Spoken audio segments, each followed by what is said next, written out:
Dion Thompson had always been invisible.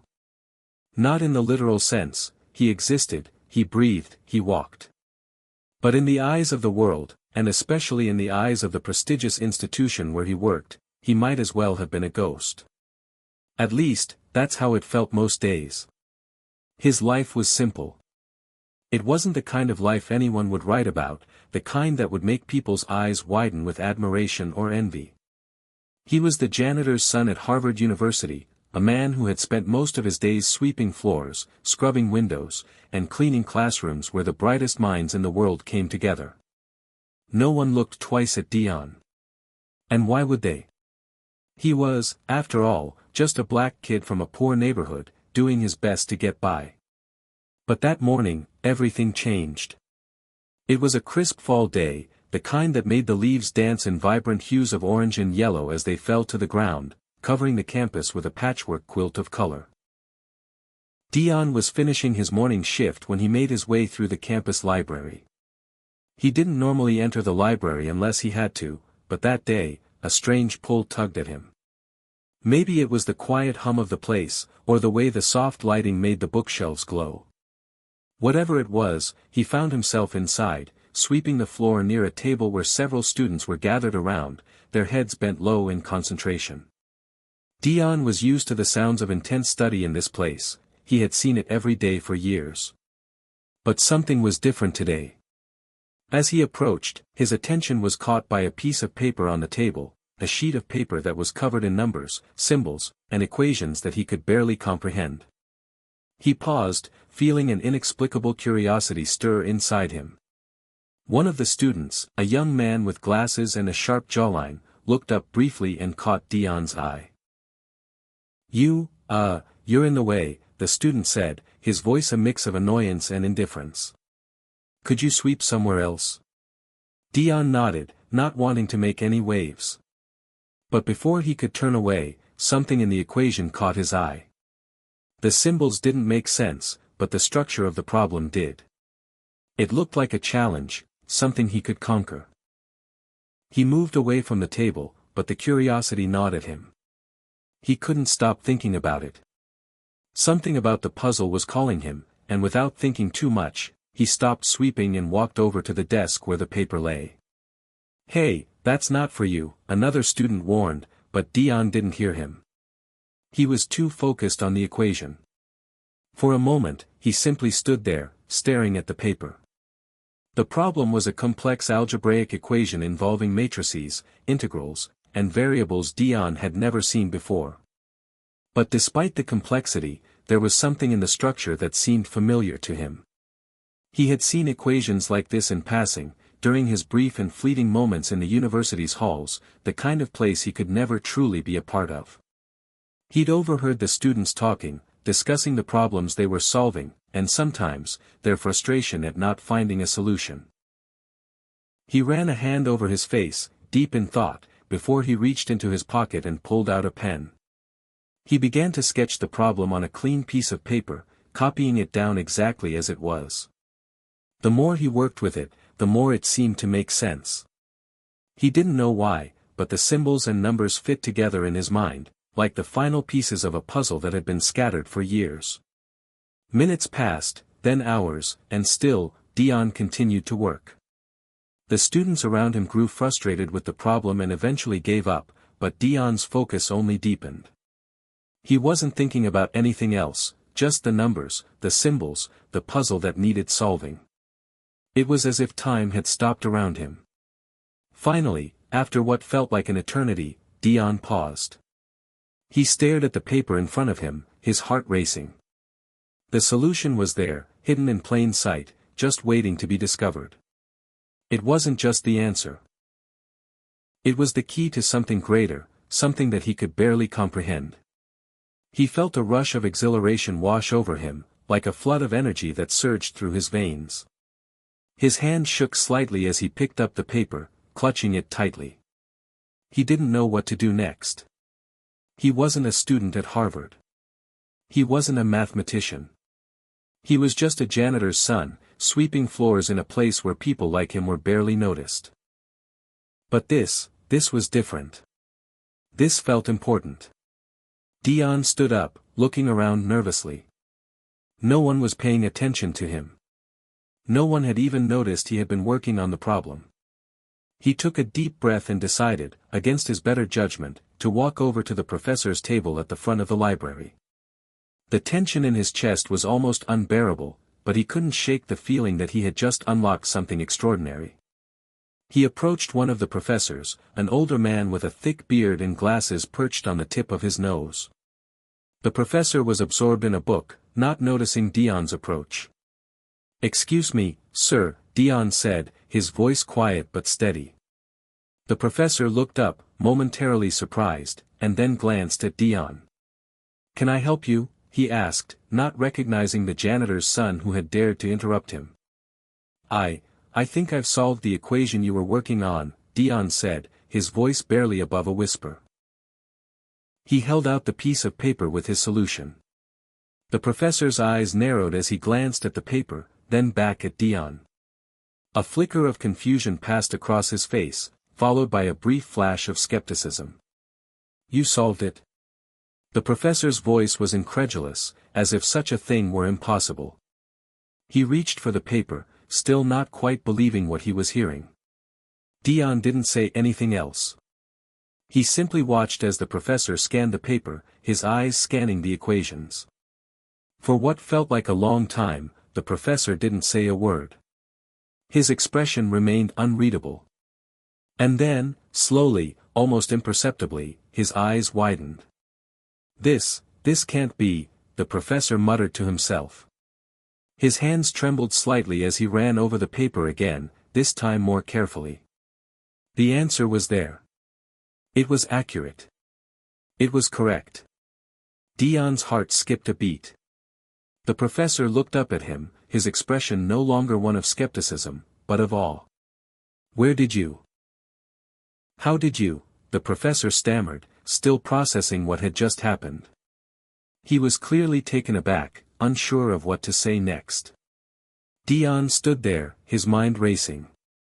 He had solved an equation that no one at Harvard had been able to solve. And yet, here he was, the janitor's son, standing in front of one of the brightest minds at the university. Dion started, but words failed him. "Who are you?" the professor asked, still in shock.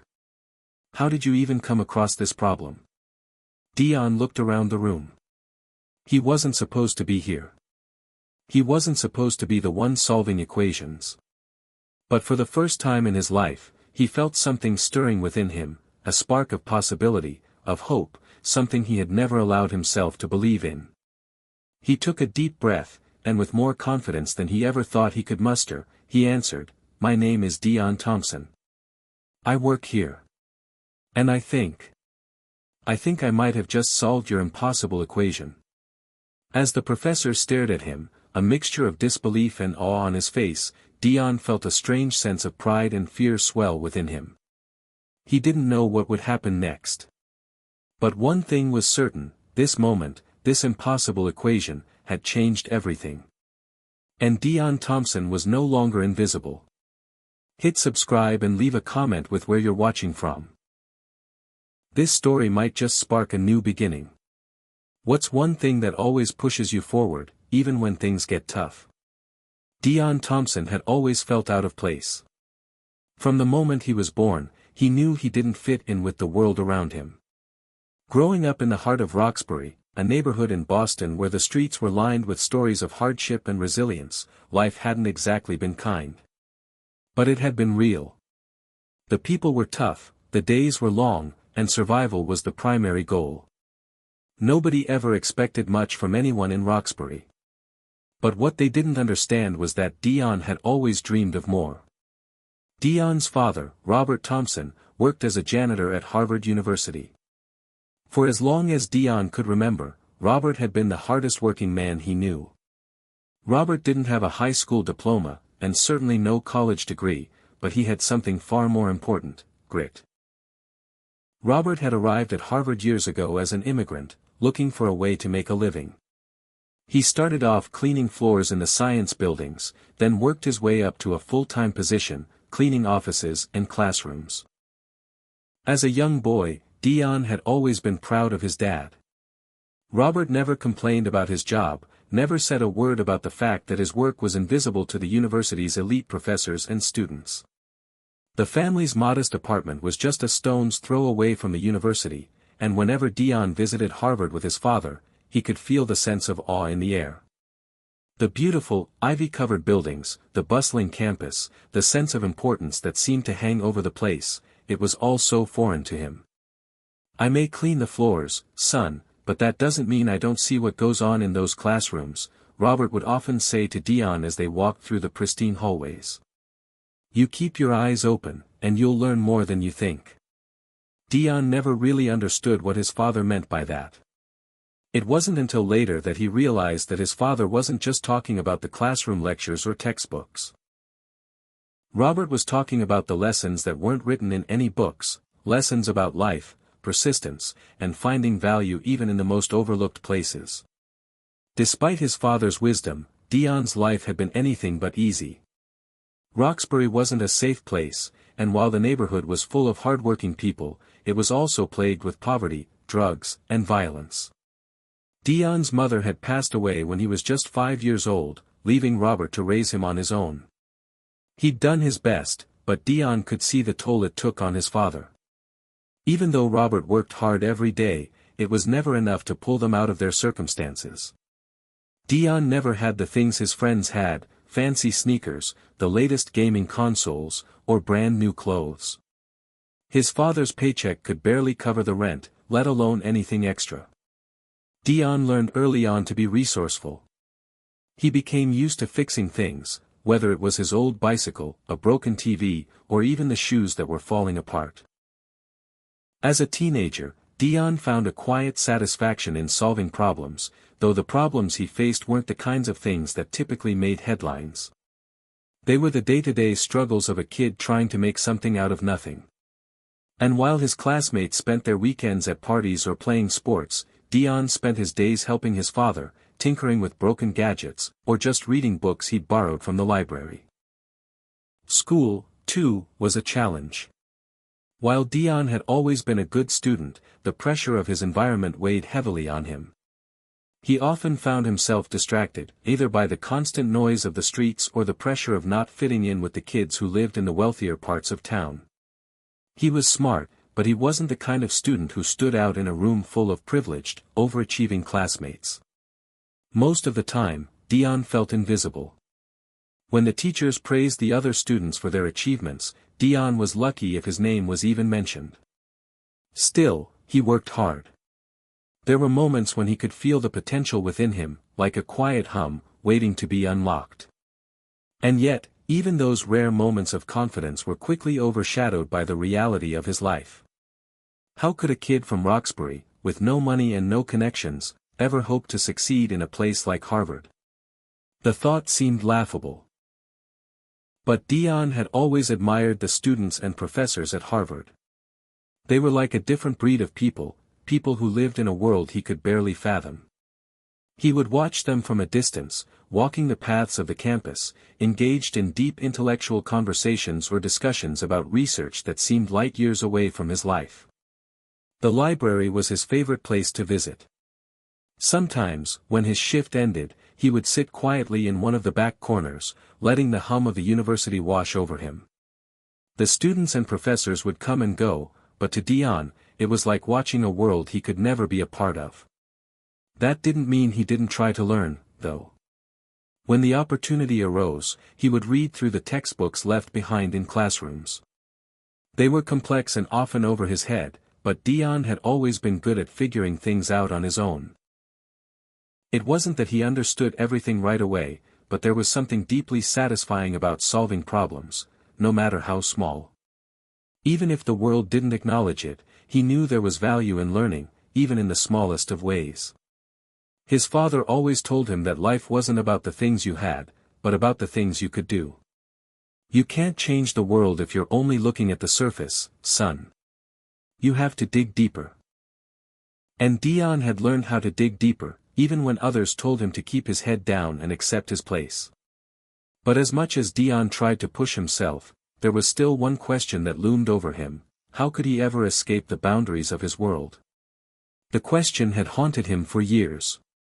How could a janitor's son from Roxbury, with no formal education, no family connections, and no wealth, ever make a difference in a place like Harvard?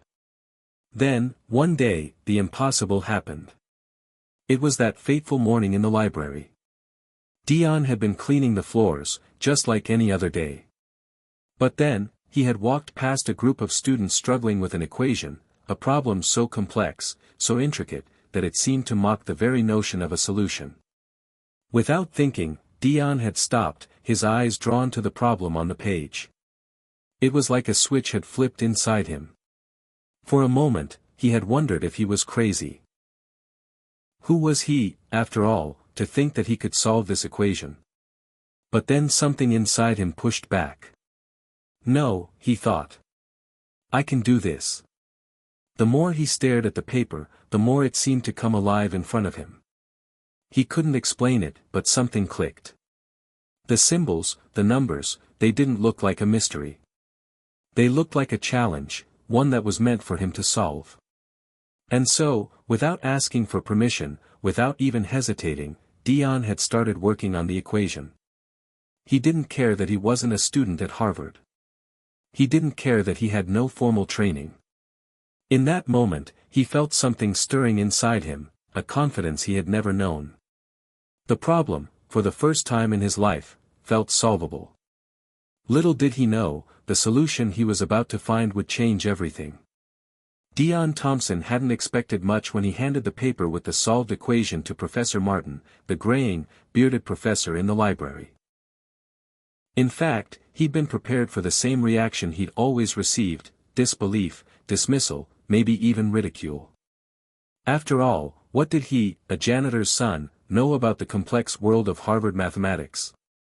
But when Professor Martin's eyes had widened in shock, and he had asked where Dion had come from, the moment had felt surreal. The first wave of shock wore off, and for a brief moment, Dion felt a rush of hope. Maybe, just maybe, he had a place in this world. He had solved an equation that no one else at Harvard could. He had been noticed. But the feeling was fleeting, like a wave crashing against the shore only to recede back into the ocean. The next few days after that moment were a blur of confusion, tension, and, unexpectedly, a rising sense of conflict. The morning after Dion solved the equation, Professor Martin called him into his office. Dion had been nervous, wondering what would happen next. He wasn't used to attention, especially not in a place like Harvard, where the people around him seemed so far removed from his life. But when he walked into the professor's office, he was met with something he didn't expect, a mixture of excitement and wariness. "You're the one who solved the equation, Dion?" Professor Martin asked, his voice full of disbelief. "Yes, sir," Dion answered, his voice steady, but his hands trembling slightly. I saw it on a table in the library and just worked through it." The professor leaned back in his chair, studying Dion with an intensity that made him uncomfortable. "This is extraordinary. Do you know what you've done?" Dion shifted uneasily. "No, sir. I thought I could help. I didn't know it was such a big deal." Professor Martin paused, eyes narrowing. "It's more than a big deal. This is an equation that has stumped some of the best minds in the department. And you, no training, no advanced studies, have solved it." He shook his head in disbelief. "How?" "I don't know," Dion said honestly. "I just understood it. The pieces just made sense to me." A long silence followed as Professor Martin continued to study Dion, as if trying to decide whether this was a fluke or something more. Finally, he spoke again. "We need to run some tests, Dion. I'm going to send this to a colleague of mine who specializes in advanced mathematical theory. We can't just accept this solution without verifying it. It's too incredible to be true." Dion nodded, though he felt a flicker of unease in his chest. What did this mean for him? Would they dismiss him as just a fluke? Or worse, would they take credit for his work and pretend it was never his? As Dion left the professor's office, his mind raced. He hadn't expected things to escalate like this. He had only solved the equation because he saw something others hadn't. But now that it had been recognized, what would the consequences be? Over the next few days, things took an unexpected turn. Professor Martin, though initially thrilled by Dion's discovery, seemed to grow increasingly distant. He was polite, of course, but there was an undercurrent of something else, something that made Dion uncomfortable. The professor didn't ask him any more questions about how he solved the problem, nor did he seem eager to include Dion in the ongoing discussions with the mathematical department. Dion couldn't ignore the growing feeling that he was being sidelined. Despite his breakthrough, he was still just the janitor's son in their eyes. Harvard was a world of privilege, a world where accomplishments like his were expected to come from students with connections, with prestigious backgrounds, or at least, with formal training. And that was the first hurdle, the subtle but unmistakable feeling that, in spite of solving an impossible equation, Dion wasn't being given the credit he deserved. He couldn't help but wonder if the professors had already started discussing his accidental discovery, without him, already coming to conclusions about the real story behind his solution, how it couldn't possibly be his own. Maybe someone else had helped him, maybe it had been an accident, maybe they'd simply chalk it up to luck. It didn't take long for Dion to feel the weight of his status as the outsider. His classmates, many of whom had witnessed the equation being solved in the library, were skeptical of him. The whispers started quietly at first. Some students were curious, others were outright dismissive. One afternoon, as Dion was cleaning one of the upper-level classrooms, a group of students gathered near the door, talking loudly. He caught a few fragments of their conversation. "Did you hear about the janitor's kid? He's the one who solved that equation." "Yeah, right. They're probably just letting him think he did." Dion didn't want to listen, but he couldn't help overhearing. His heart sank. He had hoped for validation, but it seemed like he was only getting more isolation. "He must have cheated or something," another voice added.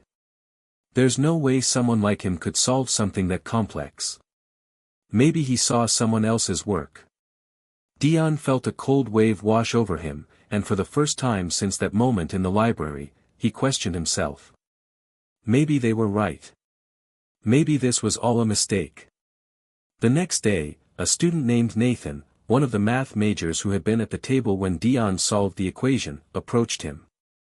Nathan was tall, with dark hair, and a reputation for being one of the best students in the department. Dion had never spoken to him before, but now he seemed oddly distant. "Hey, man," Nathan said, his voice casual but laced with something else, something hard to pin down. "I've been thinking about the whole thing with the equation. You, really nailed it, huh?"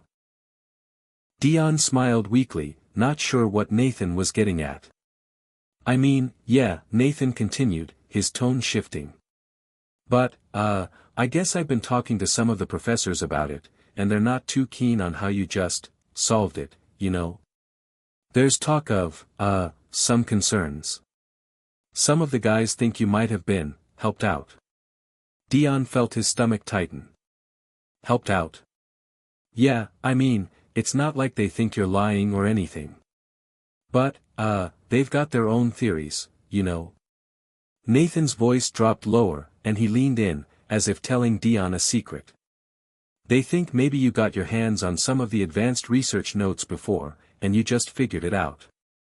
The words hit Dion like a punch in the gut. "That's not what happened," Dion said quickly, his voice betraying the uncertainty that had begun to creep in. Nathan shrugged, clearly uninterested in pushing the issue further. "Whatever, man. Just wanted to let you know what's being said." As Nathan walked away, Dion felt a knot form in his stomach. The suspicion was growing, and with it, a sense of isolation. His breakthrough had put him in the spotlight, but it seemed like everyone was trying to find a reason not to believe in him.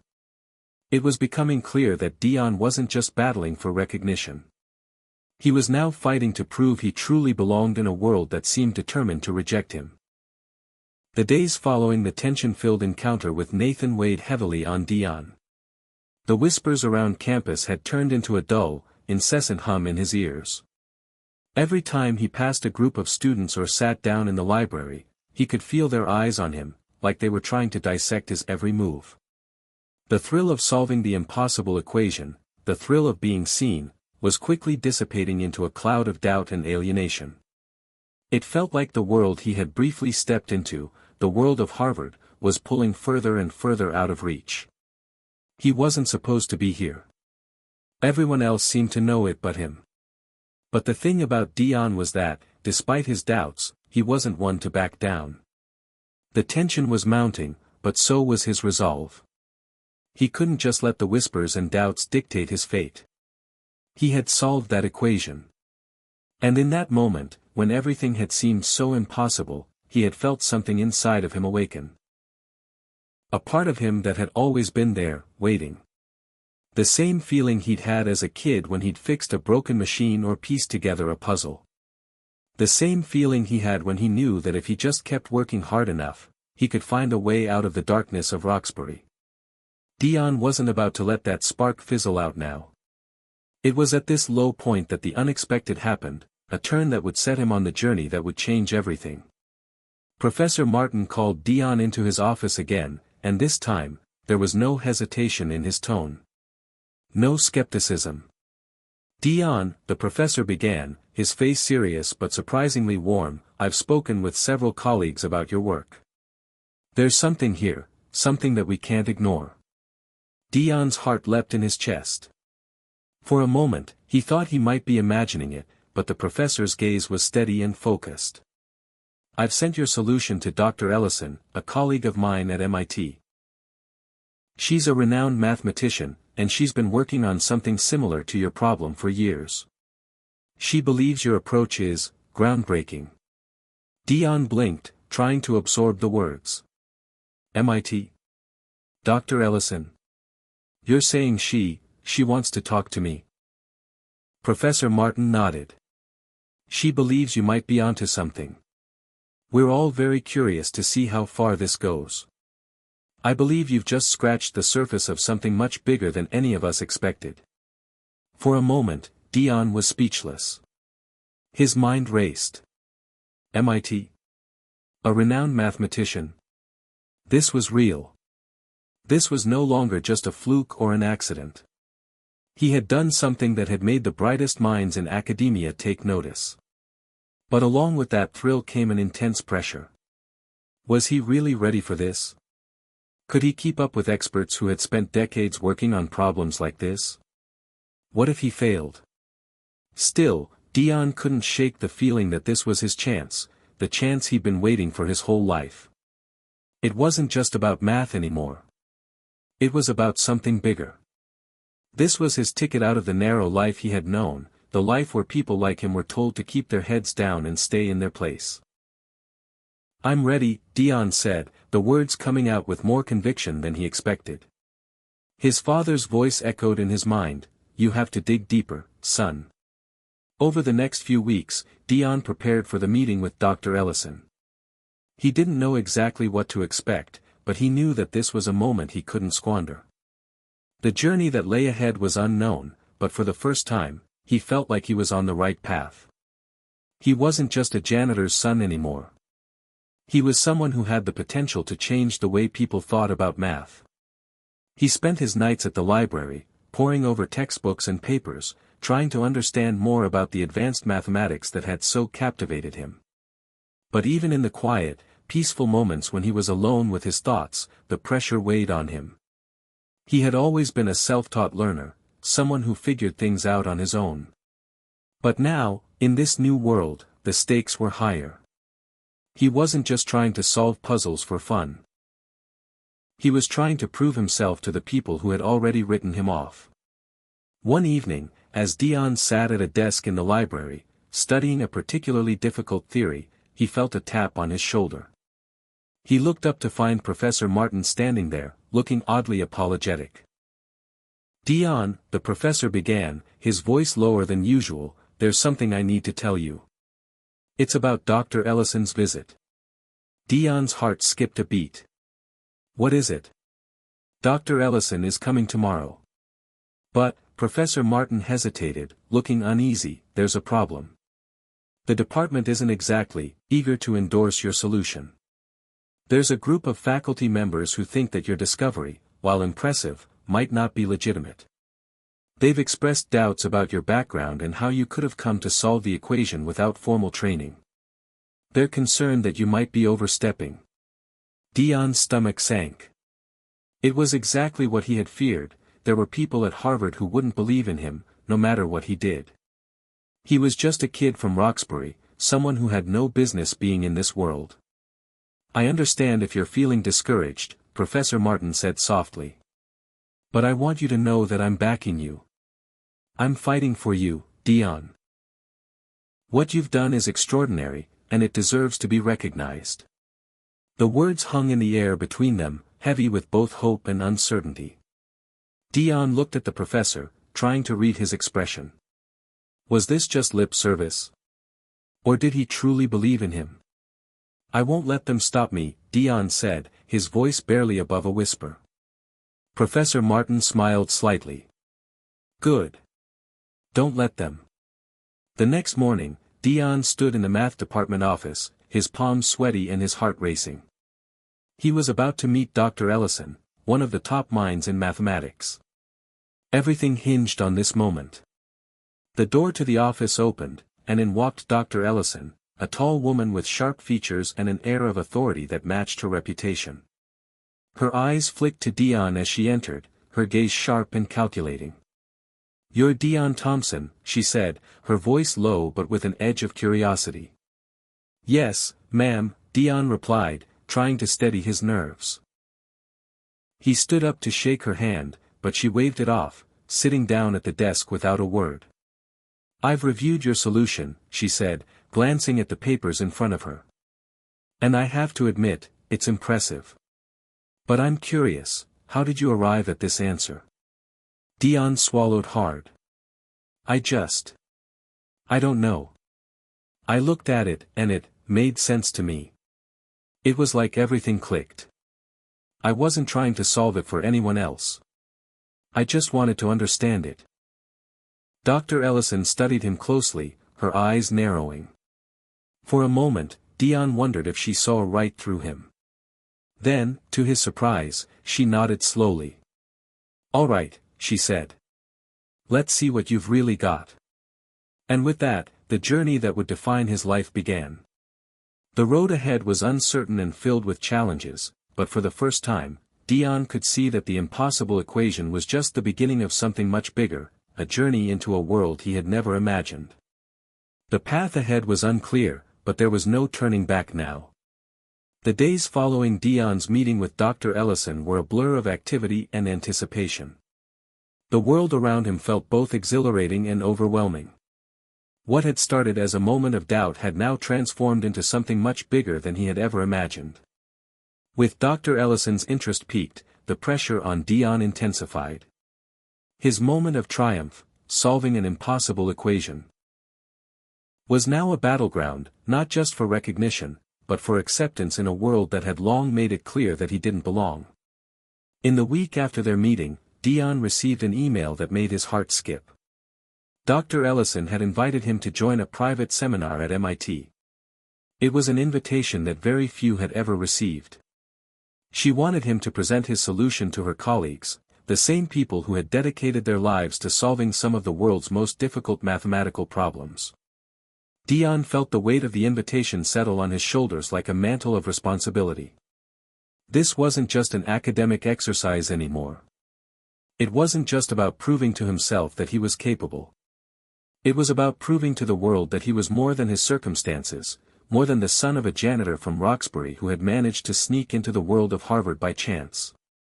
The morning of the seminar, Dion stood in front of the mirror, adjusting his tie. His reflection seemed almost unfamiliar to him, as if he were looking at someone else, someone who belonged here. His palms were clammy, his heart beating erratically in his chest. He'd never been more nervous in his life. The voices of doubt from the past few days echoed in his mind. Who do you think you are? You're just the janitor's kid. You don't belong here. But deep inside, there was something else, a fire. A determination. A quiet voice telling him that this was the moment he'd been waiting for, the moment he could prove that none of the barriers of his past, his skin color, his background, his lack of formal training, could define him. He was going to make his mark, and no one could stop him. The seminar room at MIT was packed with mathematicians, some young, others older, all with an aura of intellectual superiority. Dion felt out of place as he walked into the room, his nerves amplifying with each step. His gaze instinctively dropped to the floor, and he could feel the skeptical glances of the professors on him as they sized him up. It wasn't just his lack of formal education that set him apart, it was everything about him. His skin, his background, his accent. It all felt like an intrusion in this sterile, highbrow world. Dr. Ellison greeted him warmly, though there was a hint of professional detachment in her demeanor. "Dion, I'm glad you could make it. Everyone's eager to hear your presentation." Dion nodded, trying to steady his nerves. "Thank you, Dr. Ellison. I'm honored to be here." "Don't be nervous," she said with a small smile. "We're here to listen." Dion nodded again, though his stomach churned with anxiety. The podium before him felt like a stage, and he was the performer, except he wasn't sure if he could do this. As the room settled into a hushed silence, Dion stepped forward. He opened his laptop, ready to present the equation, to explain how he had solved it. His hands shook as he clicked through the slides. He could feel the weight of every gaze on him, every pair of eyes scrutinizing his every word, every movement. He began explaining how he had approached the equation. He spoke about the patterns he had seen, the logic he had used, and how, in that fleeting moment, everything had clicked. But as he spoke, Dion could sense a growing tension in the room. The professors were not just listening, they were assessing, doubting, questioning. Finally, Dr. Ellison spoke up. "Dion, this solution, it's brilliant, yes. But it's unconventional. You've bypassed several formal methodologies. Do you understand the implications of your approach?" Dion swallowed hard. "Yes, ma'am. I knew that it was the right way. I didn't need to follow the standard steps, I just had to trust my instincts." Dr. Ellison looked at him intently, a faint smile playing at the corners of her mouth. "Instincts. Interesting. But tell me, why did you believe that your approach would work? What made you so sure?" Dion hesitated. This was the moment. The point where he had to reveal what had been driving him all along. His confidence wavered, but he steadied himself, looking Dr. Ellison in the eye. "I believed in it because I've always had to find my own way," he said, his voice growing stronger. "Growing up, I didn't have the privilege of a fancy education or tutors to show me the way. But I've always known how to fix things, how to find solutions when everyone else gives up. So when I saw this equation, I just felt it. I knew it was solvable." The room was silent for a moment, the air thick with tension. Dion could feel the eyes of the professors on him, studying him. He could sense that they were trying to figure him out, trying to decipher what made him tick, what gave him the audacity to believe in himself when he had no reason to. Then, one of the older professors, a man with glasses perched on the edge of his nose, spoke up. "I have to admit, Dion, your solution does show a great deal of insight. But I still don't see how someone with no formal training could arrive at this level of thinking. It's too unconventional." Dion's heart sank. He could feel the walls closing in on him. What if he had been wrong? What if they were right, and this was just an anomaly, a fluke? He took a deep breath, fighting to keep the panic from overtaking him. "I didn't solve it by following the rules," Dion said, his voice quiet but firm. "I solved it because I had to. I've never had the luxury of thinking like everyone else. I've had to think differently, find solutions that others wouldn't even consider. And that's why this equation worked for me." The room was still. For a long moment, no one spoke. And then, unexpectedly, Dr. Ellison stood up. She walked to the front of the room, her expression serious, but there was something else in her eyes, a spark of recognition.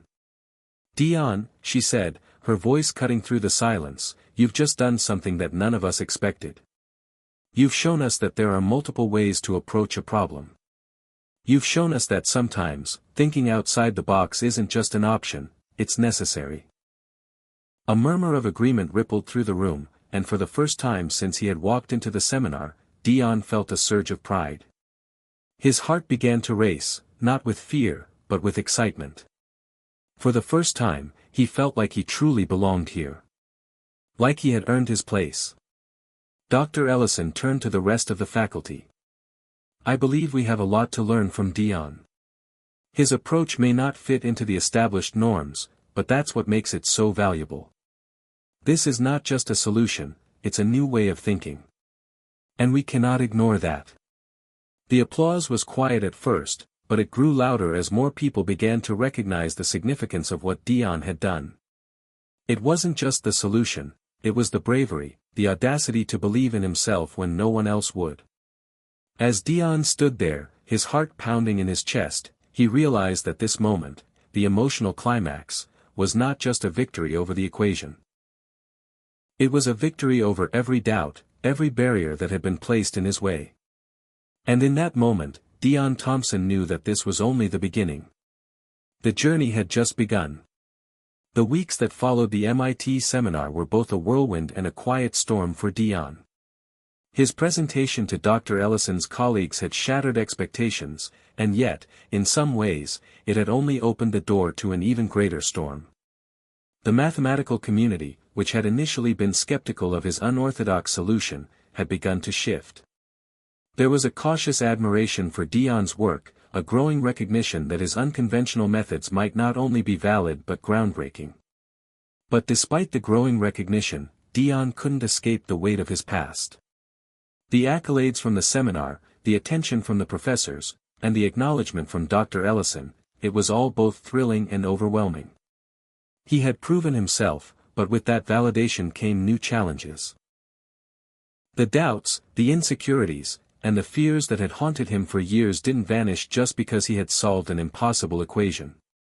They lingered, whispering in his ear at night, reminding him of where he came from, of the barriers that still loomed large in his path.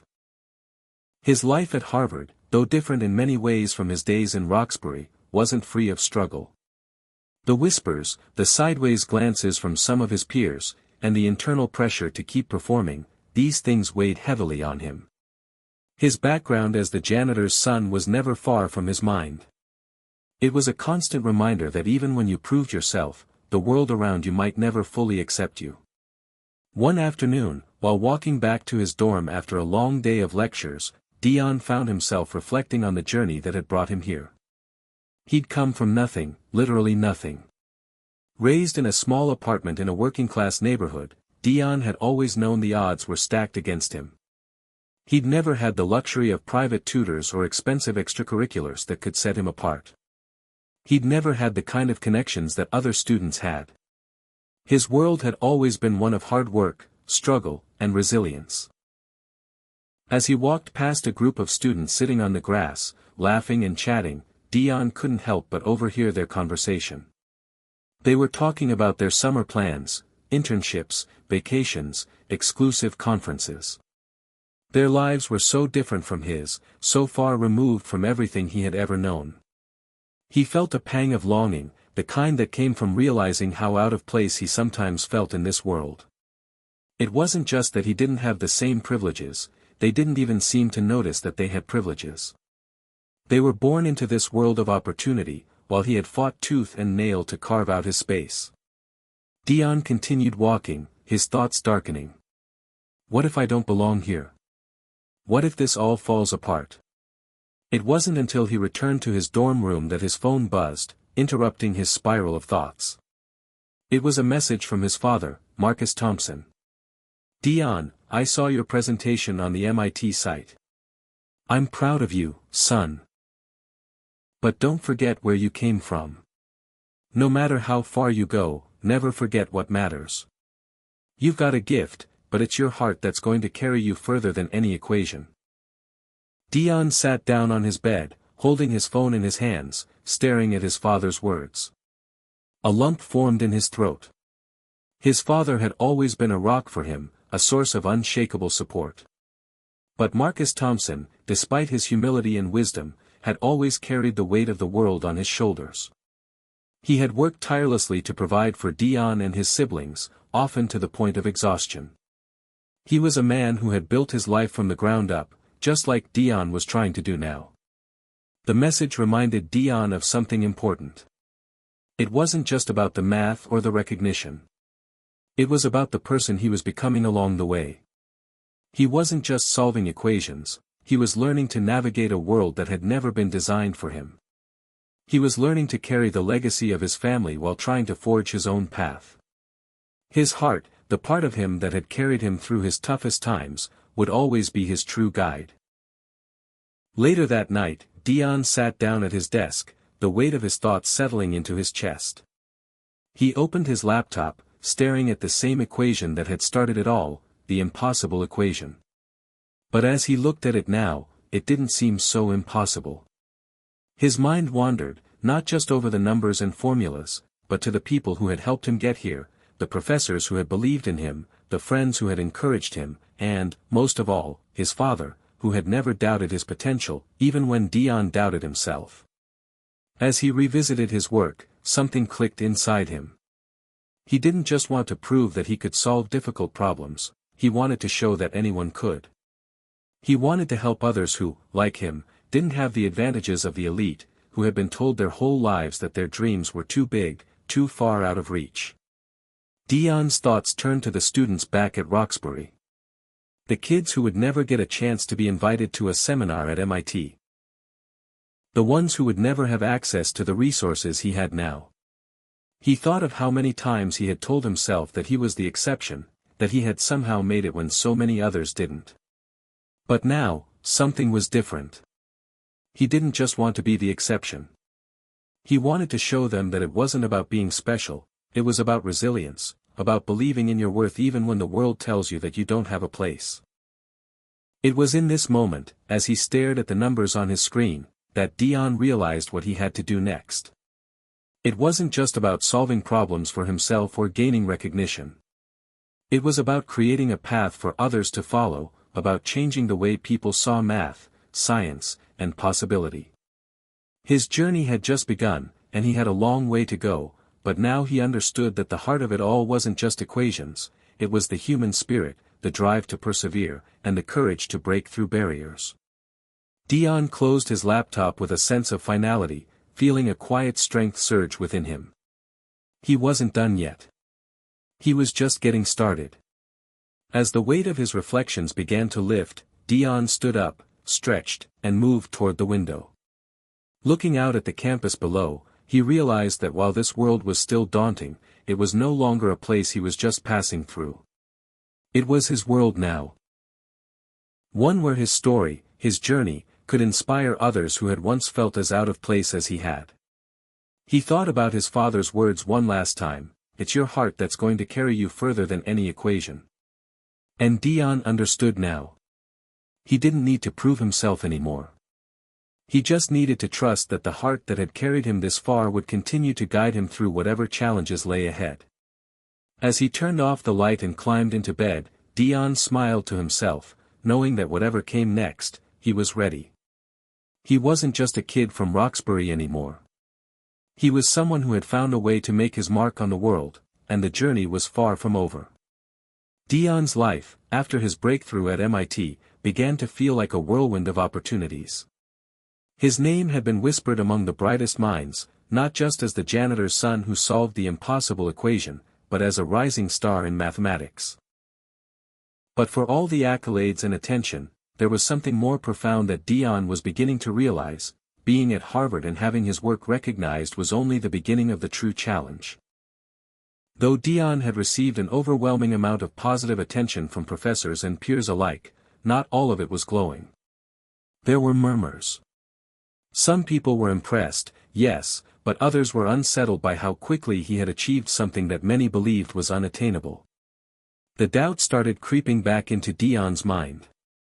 For every professor who praised him, there was a peer who questioned his legitimacy. He's just lucky, you know. Just the janitor's kid who got in with some random idea, one student had said behind his back during a lecture. It wasn't a rare sentiment. In a space as competitive as Harvard, the whisperings of doubt could often drown out the cheers of validation. Dion, who had once been consumed by the idea of proving himself, was now facing the reality that even success could have its consequences. It wasn't just the insecurities of his classmates that bothered him. It was the growing sense of being in a world that was constantly testing his worthiness. Every day, he had to remind himself that he belonged here just as much as anyone else. But that reminder was harder and harder to hold on to as the voices of doubt grew louder. And then, in the midst of it all, came the call from Dr. Ellison. "Dion," she began, her voice calm but tinged with concern. "I need to talk to you about something important. Can you meet me tomorrow afternoon?" The knot in Dion's stomach tightened. He had come to trust Dr. Ellison more than anyone at Harvard. Her belief in him had been unwavering from the moment she saw his potential. But the tone in her voice made him uneasy. He couldn't help but wonder if the fragile balance he had fought so hard to maintain was beginning to unravel. The following day, Dion met Dr. Ellison in her office. It was a small room, lined with bookshelves filled with volumes on mathematics, science, and history. There was something oddly comforting about it. The walls, though cluttered, felt like a safe space for ideas to grow.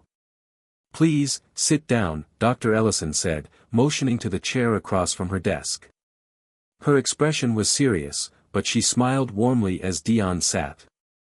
"I've been in contact with several colleagues who've been following your progress. They're very impressed with your work, but there's something else I want to discuss." Dion's heart began to race.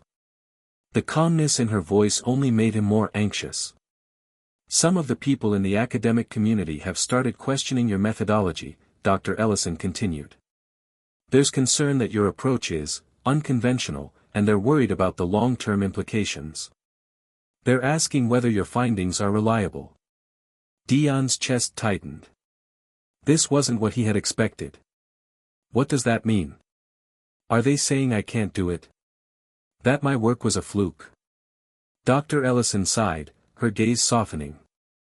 "No, not exactly. They're not questioning your ability.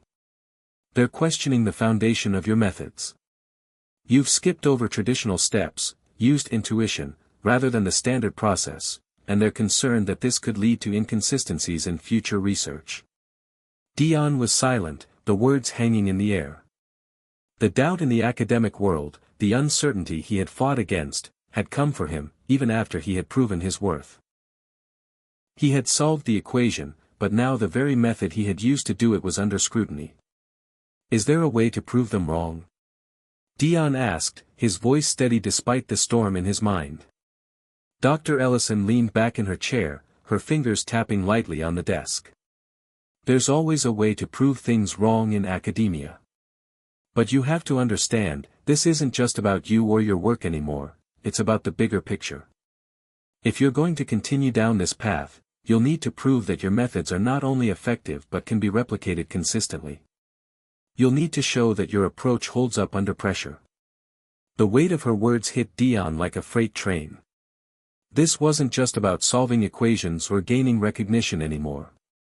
This was about his place in the world, his legitimacy as a thinker in the eyes of the academic elite. Everything he had done had led up to this moment, and now, it seemed like the ground was shifting beneath his feet. He had fought so hard to break into a world that didn't think he belonged. Now, that world was threatening to reject him for the very thing that made him unique, his intuition. Dion's mind raced. "What do I do? How do I prove myself now?" "You do what you've always done, Dion," Dr. Ellison said softly. "You work. You keep pushing forward. You find a way to show them that your methods are not just valid but necessary." The door to Dr. Ellison's office opened, and a student peeked in. "Excuse me, Dr. Ellison, I just wanted to let you know that your next meeting is ready." Dr. Ellison gave a small nod. "Thank you, Emily. We'll be done shortly." She turned back to Dion, her eyes kind. The academic world can be a hard place to navigate. But if there's anyone who can make them see your vision, it's you. Dion stood up, feeling the weight of her words settle deep into his bones. He wasn't sure what came next, but he knew he couldn't let this be the end of his journey. The road ahead was uncertain, and the challenges were bigger than ever. But Dion was determined. He wasn't just going to prove that he belonged. He was going to prove that his way of thinking had merit, because deep down, he knew it could change everything. As Dion walked out of Dr. Ellison's office, the world around him felt heavier. The challenges that lay ahead seemed more daunting than anything he had faced before. But there was something else in his chest, a flicker of something deep inside, determination. He didn't know how he was going to prove the validity of his methods, but he knew one thing: he wasn't going to give up. Not now. Not when he had come so far. He was going to face this challenge head-on, because that was what he had always done. In the distance, he could see the iconic Harvard Yard, the sprawling green space where students walked, sat, and talked. It was a place that had felt foreign to him at one point, a place he had fought to be a part of. And yet, now, it felt like his home. Dion took a deep breath, his eyes set with determination. This was just another obstacle. And if there was one thing Dion Thompson had learned, it was that no obstacle was too great to overcome. The challenge was far from over, but Dion was ready. The journey had just taken a new turn. And this time, he was going to prove that his way of thinking, his heart, his instinct, was not just valid, but revolutionary. In the weeks following his meeting with Dr. Ellison, Dion was consumed by an all-encompassing task. The weight of the academic scrutiny hung heavily over him, but it also sparked something deep inside him, a drive, a fire to prove his approach was more than just a fluke. The work was not just a necessity, it became a calling. It wasn't just the pressure from the academic world or the constant whisperings of doubt that had ignited this newfound determination.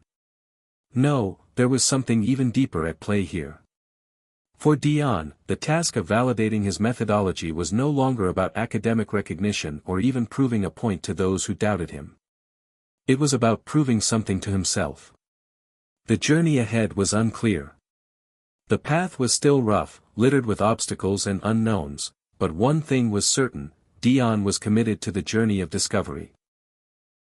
Every day, he woke up before sunrise and headed straight to the library, a place that had become both his sanctuary and his battlefield. The long rows of bookshelves, filled with centuries of mathematical theories and proofs, now felt less intimidating and more like an arsenal of weapons, tools that he could wield to break new ground. The equation he had solved, the impossible equation, was no longer just a puzzle. It had become the symbol of everything he had achieved and everything he still needed to prove. He studied it again and again, examining every angle, every nuance, every detail of his approach.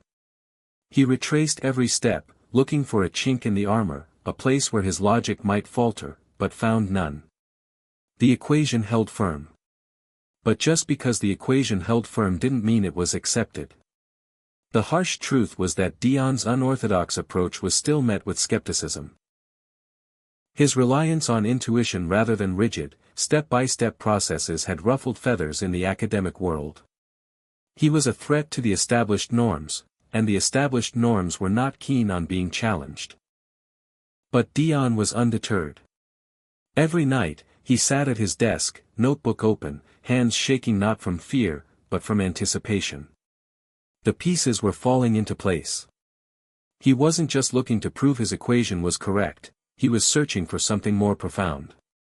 He was looking for a way to demonstrate that his approach to solving problems, his reliance on intuition and a holistic understanding of mathematical structures, was not a fluke.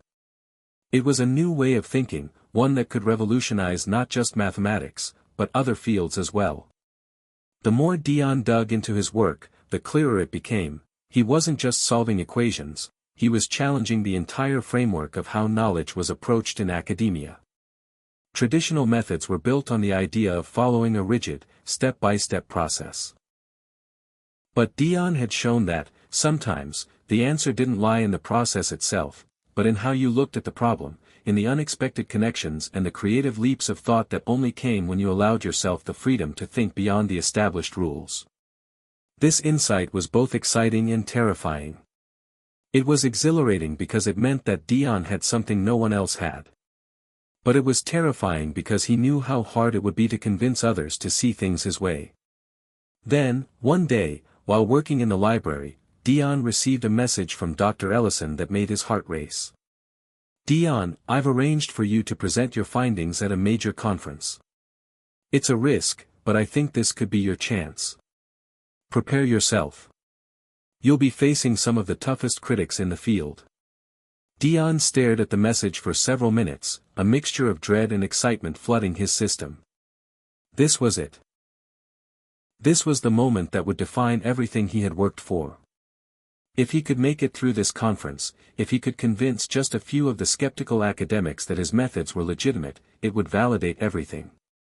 But the pressure was immense. The thought of presenting his work to such a high-profile audience, full of people who could either endorse or completely reject his theories, felt like a weight too heavy to bear. He turned to his notebook and reread his findings one more time. He had poured everything he had into this work, and now he had to present it to the world. Every thought, every calculation, every moment of inspiration had led to this. The day of the conference arrived, and Dion found himself standing in a large, sleek auditorium at a podium. The audience before him was a sea of faces, some eager, some skeptical, but all critical.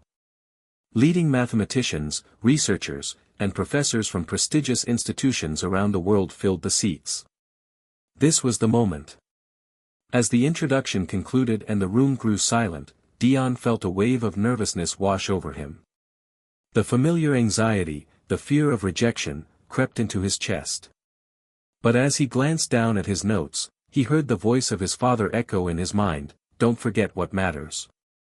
You've got a gift, but it's your heart that's going to carry you further than any equation." He straightened his back, took a deep breath, and began. "Ladies and gentlemen," Dion started, his voice steady despite the nervousness coursing through him. "What I'm about to share with you today may seem unorthodox, but I believe that sometimes, the greatest breakthroughs in mathematics aren't about following the rules, they're about breaking them." The audience was still, waiting. "I was raised in a world that didn't believe I could succeed in this space," Dion continued, his voice growing stronger. "I've spent my life proving that the impossible can be made possible. And today, I'm here to show you how a new approach to solving problems, one driven by intuition and creative problem solving, can lead to answers we've never before considered." As he spoke, he could feel the weight of their scrutiny, but also a growing sense of determination. He was here because he had something to say, something that mattered. For the next hour, Dion presented his findings, walking the audience through the steps of his equation and the methodology behind it. He explained how he had arrived at his solution not through rigid formulas, but through a deep, intuitive understanding of the problem at hand. He showcased how this new method could be applied beyond the realm of pure mathematics and potentially change the way other disciplines approached complex problems. And as he concluded his presentation, Dion felt a sense of peace. He had said everything he needed to say. Now, it was out of his hands. The room was silent for several moments after he finished. Dion stood at the podium, waiting for someone, anyone, to speak. Then, one of the senior professors in the audience, an older man with a stern face and a reputation for being a harsh critic, stood up. Dion's heart skipped a beat. The professor's eyes locked onto Dion's, and for a moment, it felt like the entire world had stopped. "Well, young man," the professor began, his voice surprisingly calm, "this is intriguing.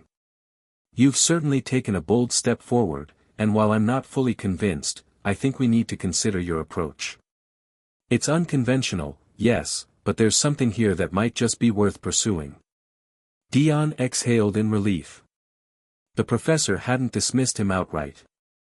It wasn't a glowing endorsement, but it was enough. It was the beginning of something important. For the first time in weeks, Dion felt a spark of hope. The journey wasn't over, but this was a step in the right direction. As he left the podium and made his way out of the auditorium, Dion couldn't help but smile. It wasn't the validation he had dreamed of, but it was a start. His journey had taken a new turn, and there was no turning back now. The road ahead was still filled with challenges, but Dion knew that with each step, he was closer to proving that his approach, his vision, was something worth fighting for. The weeks after Dion's presentation at the conference passed in a blur. He had given his best shot, but the outcome had been unclear. The skepticism was still there, but so was the curiosity.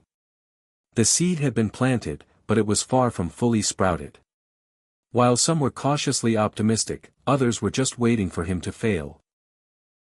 Dion's life during this time was a whirlwind of study sessions, late nights in the library, and endless mathematical scribblings. He was trying to refine his theory even further, to address the critiques and challenges that had emerged from the conference. But there was something different in the air now, an undeniable sense of possibility. One evening, as Dion sat hunched over a stack of papers in his cramped dorm room, his phone buzzed. It was a message from Dr. Ellison. He wiped his hands on his jeans and picked it up, holding his breath. The message read, "Dion, I've just received word from the committee overseeing your submission. They've decided to publish your work. They said it's groundbreaking. They want you to revise a few things, but it's happening." Dion's pulse quickened. He blinked several times, not entirely processing what he was reading. It's happening. The words hung in the air like a dream he hadn't fully believed could come true. The weight of the news hit him hard. His work was going to be published. It wasn't just some random acknowledgement. It wasn't a fluke or a passing interest. They were willing to put his methods into the world, to let other minds explore them. To let his unconventional approach be seen as something legitimate, something worth considering in the academic community. Dion sat back in his chair, staring at the screen. His thoughts began to race. For a long time, he had wondered if he truly belonged in this world of academic giants, of scholars who had spent their entire lives honing their craft. He had felt like an outsider, like a kid from a completely different world trying to force his way into a place that didn't want him there. But now, after all the struggles, all the doubts, there it was, proof. He was making a mark. His ideas were being taken seriously. They were becoming a part of the conversation. The next morning, he met with Dr. Ellison in her office. She greeted him with a warm, knowing smile as he walked in, still a bit dazed from the news. "You look like you've seen a ghost, Dion," she teased, though her eyes were filled with pride. "Are you all right?" Dion chuckled, running a hand through his hair. "I think I'm still trying to process everything. I understand. This is a huge moment. It's not every day a student gets a paper published in one of the top journals. But, why me? I mean, I've only just started. I'm still figuring out my methods. I'm still learning." "That's exactly why it's you," Dr. Ellison said softly. "Because you're not just repeating what's been done before. You're challenging the very foundation of mathematics as we know it. You're giving us a new perspective. That's why they've decided to publish your work. It's new. It's fresh. It's important." Dion nodded slowly, absorbing her words. "But what if it's not enough? What if they still think it's just a fluke?" Dr. Ellison leaned forward, her gaze intense. "You've already proven that your work is something they can't ignore. And when your paper gets published, it will force the academic world to pay attention. You've started something, Dion. Now you just have to keep going." The weeks that followed were a flurry of activity. Dion worked tirelessly on revising the paper, responding to the feedback from the committee. The revisions were difficult, but they were also illuminating. With each adjustment, Dion's understanding of his own work grew deeper. He wasn't just answering critics, He was shaping his methods into something stronger, more refined. The process was grueling, but there was something satisfying about it. Every critique, every adjustment, felt like a step closer to the goal. As the final version of the paper took shape, Dion felt an overwhelming sense of accomplishment.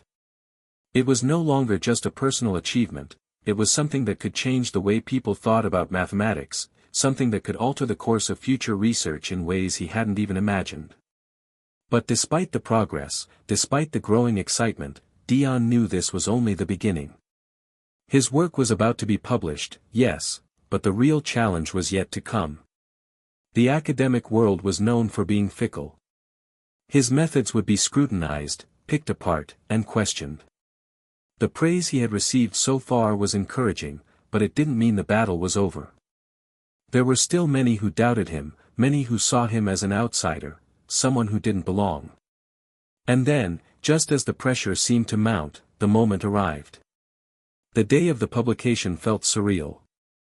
Dion sat in front of his computer, staring at the screen as the journal website loaded. His heart raced in anticipation. His paper was live, published for the world to see. It wasn't just a few lines of acknowledgement, it was a full, peer-reviewed article, detailing his methods and their potential implications. Dion's mind swirled as he read through the article, now officially in print. It felt unreal. This was no longer just a personal project. This was the beginning of something much bigger, a turning point in his journey. And then, something unexpected happened. The first response to his article came from one of the senior mathematicians who had been critical of his methods at the conference. Dion had anticipated harsh feedback, but what he read left him breathless. The professor's email began. Dear Dion. I must admit, when I first read your article, I was skeptical. But after careful consideration, I've come to believe that you're onto something. There's a creativity in your approach that has been lacking in traditional methods. I would like to discuss your work further. Could we set up a meeting in the coming days? Dion blinked in disbelief. A senior professor, someone who had openly questioned his work, was now asking to meet with him. The message wasn't just an acknowledgement, it was a challenge to explore his methods further, to dive deeper into the ideas he had presented. A mix of emotions flooded Dion's chest. This was the breakthrough he had hoped for. A sign that, despite the doubt and the resistance, his ideas were making an impact. The road ahead was still uncertain, but this was the confirmation he needed. His work wasn't just a fleeting moment of inspiration, it was a legitimate contribution to the field. As Dion responded to the professor's email, setting up a meeting, he couldn't help but feel a surge of pride. He had come so far from the janitor's son with a dream. He had fought for his place at this table, and now, it seemed, his seat was firmly secured. The journey was far from over. There would be more obstacles, more critics, and more challenges. But Dion had proven one thing to himself, he had what it took. And now, he was ready to show the world. Dion had expected that, after the publication of his work, things would settle into a predictable rhythm. The academic world, after all, was a place of endless papers, peer reviews, and conferences. But what he had not anticipated was the storm of attention that his work had sparked. His inbox was flooded with messages, some congratulatory, others critical, but most asking for further clarification on his methods or inviting him to speak at various conferences. Within days, his name had circulated across academic circles, and in some corners, it was even starting to attract media attention. One morning, while sipping coffee in his dorm room, Dion received a message from Dr. Ellison that caught his eye. Dion, I just saw the latest post from Mathematical Review Journal. They've named your paper one of the top 5 most influential publications of the year. This is huge. They've asked you to come speak at their annual symposium next month. His heart skipped a beat. Top 5? He couldn't believe it. For someone like him, a kid who had spent years in the shadows, trying to prove he belonged, this was a seismic shift. The validation he'd received at the conference and from the journal's publication was now morphing into something much bigger. But with it came an entirely new set of challenges. The days leading up to the symposium were a blur. Dion had never expected the academic world to be so demanding. Every moment of free time he had was now consumed with preparing for his presentation. He was refining his theories, responding to emails, and trying to keep his nerves in check. The pressure to succeed was mounting. At the same time, his newfound recognition began to create an internal conflict. Dion had never cared much for fame, nor did he want to be seen as just a novelty, a young, outsider genius who had come out of nowhere. What mattered most to him was the truth of his work. Was it valid? Did it hold up to the scrutiny he had been warned about? But every time he doubted himself, he remembered the one thing that had driven him from the very beginning: the truth was worth fighting for. Still, even with that belief, a knot of anxiety tightened in his chest as the day of the symposium approached. He was about to stand before some of the most renowned mathematicians in the world, men and women whose work he had read and admired for years. They were going to question him, challenge him, dissect him. And then there was the fear of failure. On the night before the symposium, Dion found himself alone in his dorm room, pacing back and forth. He ran through his presentation one last time, making sure every calculation was in order, every argument sound. His mind kept racing. What if he misrepresented something? What if he didn't have an answer to a tough question? Could his unorthodox approach stand the test of the brightest minds in the field? His phone buzzed, breaking his chain of thought. It was a message from his father. "Dion, I know this is big for you. But remember, no matter what happens tomorrow, you've already done something incredible. You've proven that anything is possible. I'm proud of you, son. Go make them see what you see." Dion paused, staring at the words. His father's message struck a chord deep within him. It reminded him of all the struggles he had faced, the doors that had been closed in his face, and the people who had doubted him. Yet here he was, on the cusp of making history. Whatever the outcome tomorrow, he had already proven his worth. He had already crossed a threshold. A wave of calm washed over him. He didn't need to prove anything to anyone. He needed to stay true to himself and to his work. The next morning, Dion boarded a plane to the symposium. The city where the event was being held was buzzing with energy, and the sheer scale of it was overwhelming.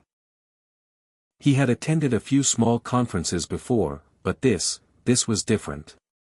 The venue was a massive, state-of-the-art conference center, and the lineup of speakers was a who's who of mathematical minds. As Dion entered the building, he could feel the weight of it all. This was not just a chance to speak to some professors. This was the arena. Here, he would either solidify his place in the academic world or be cast aside. Dr. Ellison greeted him when he arrived, her eyes filled with a mixture of encouragement and expectation. "You've got this, Dion. Just stay grounded and let your work speak for itself." He nodded, appreciating her confidence. But inside, the nerves were still there. The day of the symposium arrived, and Dion found himself backstage, waiting for his turn. The audience was already filling the room, and Dion couldn't help but feel a sense of awe as he looked out over the sea of faces. These were the giants of academia, the people who had written the books and articles he had read for years. These were the minds who had shaped the very field he was now trying to enter. His heart pounded in his chest. Was he truly ready? Could he really stand before them and convince them of his approach? "Dion Devon," the speaker called out. "Up next." He took a deep breath and stepped onto the stage. The room grew silent as Dion adjusted the microphone and looked out at the audience. He felt the eyes of every professor, researcher, and academic on him, and for a brief moment, he was paralyzed by self-doubt. But then he remembered his father's words: he'd already proven himself. With a steadying breath, Dion launched into his presentation, outlining his methods, his findings, and his vision for how his approach could revolutionize not just mathematics, but the way we approach problems in general. He talked about intuition, the importance of thinking outside the box, and how his work could potentially bridge gaps between seemingly unrelated fields. The room was silent as he spoke, the only sound the clicking of his presentation slides. As the presentation ended, Dion's mind raced, trying to gauge the room's reaction. Was there skepticism? Were they impressed? Was he on the verge of a breakthrough or on the brink of failure? Then, the questions came. A professor from a prestigious university raised his hand. Dion, you've presented an interesting approach, but how do you respond to the critics who argue that your methods lack sufficient proof? What guarantees that your solutions are accurate? Dion paused for a moment, taking in the question. It was expected, this was the academic world. He had prepared for this moment, for the criticisms, for the scrutiny. His mind shifted gears. First, I would argue that my methods are built on a foundation of rigorous reasoning, he replied confidently. Second, I've provided enough proof to validate the core of my work. But I also believe that true breakthroughs often begin in the realm of the unproven. My methods challenge us to think differently, and while they may seem unconventional, they have shown consistent results when tested. I'm not saying they're perfect, but they open up new possibilities. And that, I think, is the true essence of academic progress. There was a long silence after his answer. Dion held his breath, waiting for the next question, the next critique. The room felt heavy, the weight of expectation pressing down on him. Finally, another professor spoke up. I believe we need to investigate this further. It's clear that you've struck onto something important. I'm willing to work with you on exploring your methods more deeply. For the first time since stepping onto that stage, Dion exhaled. The weight had been lifted. This wasn't just a chance for him to speak, it was a chance to prove that his ideas were more than just an anomaly. They were the beginning of something important. As the session ended and Dion stepped off the stage, his heart was still pounding, but the overwhelming sense of relief was palpable. He had done it. He had made them see what he had seen all along. His work wasn't just something to be discussed, it was something to be explored. This was his first triumph in the academic world. It wouldn't be the last. The days following Dion's triumphant presentation were a blur of emails, phone calls, and meetings. The symposium had catapulted him into the spotlight, but the attention it brought was both exhilarating and overwhelming. He had made a significant impression, perhaps more than he had ever imagined. Yet, with this newfound recognition came the weight of expectations. Dion found himself under constant scrutiny. Academics from around the world wanted to know more about his methods, his theory, and how it could be applied to other fields. Invitations to conferences came flooding in, along with requests for collaborations. His name was now mentioned in the same breath as some of the top minds in mathematics. While this should have felt like a victory, it also left him with a creeping sense of unease. Was he truly ready for all of this? He returned to his dorm room late one night, exhausted after a long day of meetings. He tossed his bag onto the bed, staring at the piles of research papers and messages that had accumulated on his desk. It had been days since he'd had time to just sit and think. His mind was racing, but in a way, it felt like everything was moving too fast. A knock on the door interrupted his thoughts. Dion looked up to see Dr. Ellison standing in the doorway. "Hey, Dion. Got a minute?" she asked, a knowing smile on her face. "Yeah, of course," Dion replied, gesturing for her to come in. He noticed the glint of pride in her eyes. She had been instrumental in helping him navigate this world, and now it seemed as though her belief in him was paying off. She took a seat, her gaze steady as she observed him. "I can tell you've been keeping busy," she said. "But how are you holding up? This has been a whirlwind for you, hasn't it?" Dion ran a hand through his hair, letting out a deep sigh. "I don't know, Dr. Ellison. Everything's moving so fast. People are asking for collaborations, they want to use my methods, they want me to speak here, there. It's like I'm being pulled in 1,000 different directions." Dr. Ellison nodded thoughtfully. "It's a lot to handle, I can imagine. But remember, Dion, this is what you've worked for. This is the moment you've been building toward your whole life. I know, but, it's just, there's so much pressure, he said, his voice quiet. What if I can't live up to it? What if I'm just a one-hit wonder? Dr. Ellison leaned forward, her tone soft yet firm. You've done something groundbreaking, Dion. You've proven that you have the vision, the intellect, and the drive to make a real impact. But the real challenge is maintaining that drive, finding balance. You can't let the pressure of success overwhelm you. It's okay to take a step back, to breathe. It's okay to say no sometimes. Dion looked at her, his eyes a mix of gratitude and uncertainty. I don't know if I can say no. What if I miss an opportunity? Opportunities will come, Dion, she said, her voice filled with wisdom. But you need to focus on the ones that matter most to you, the ones that align with your passion and purpose. Don't let the noise drown out your true goals. Dion nodded slowly. He understood what she was saying, but the fear of losing momentum, of letting people down, was a constant presence in his mind. He had spent so long fighting to be heard. Now that he was being listened to, could he afford to slow down? The next few weeks were a test of Dion's ability to balance ambition with self-care. He continued to accept invitations to conferences and meetings, but something was beginning to shift within him. The excitement of being in the spotlight started to feel more like a burden than a blessing. He felt like he was being pulled in different directions, and each new request came with its own set of expectations. One evening, after returning from another exhausting day of meetings, Dion decided to take Dr. Ellison's advice. He closed his laptop, pushed the papers aside, and walked out of his dorm room.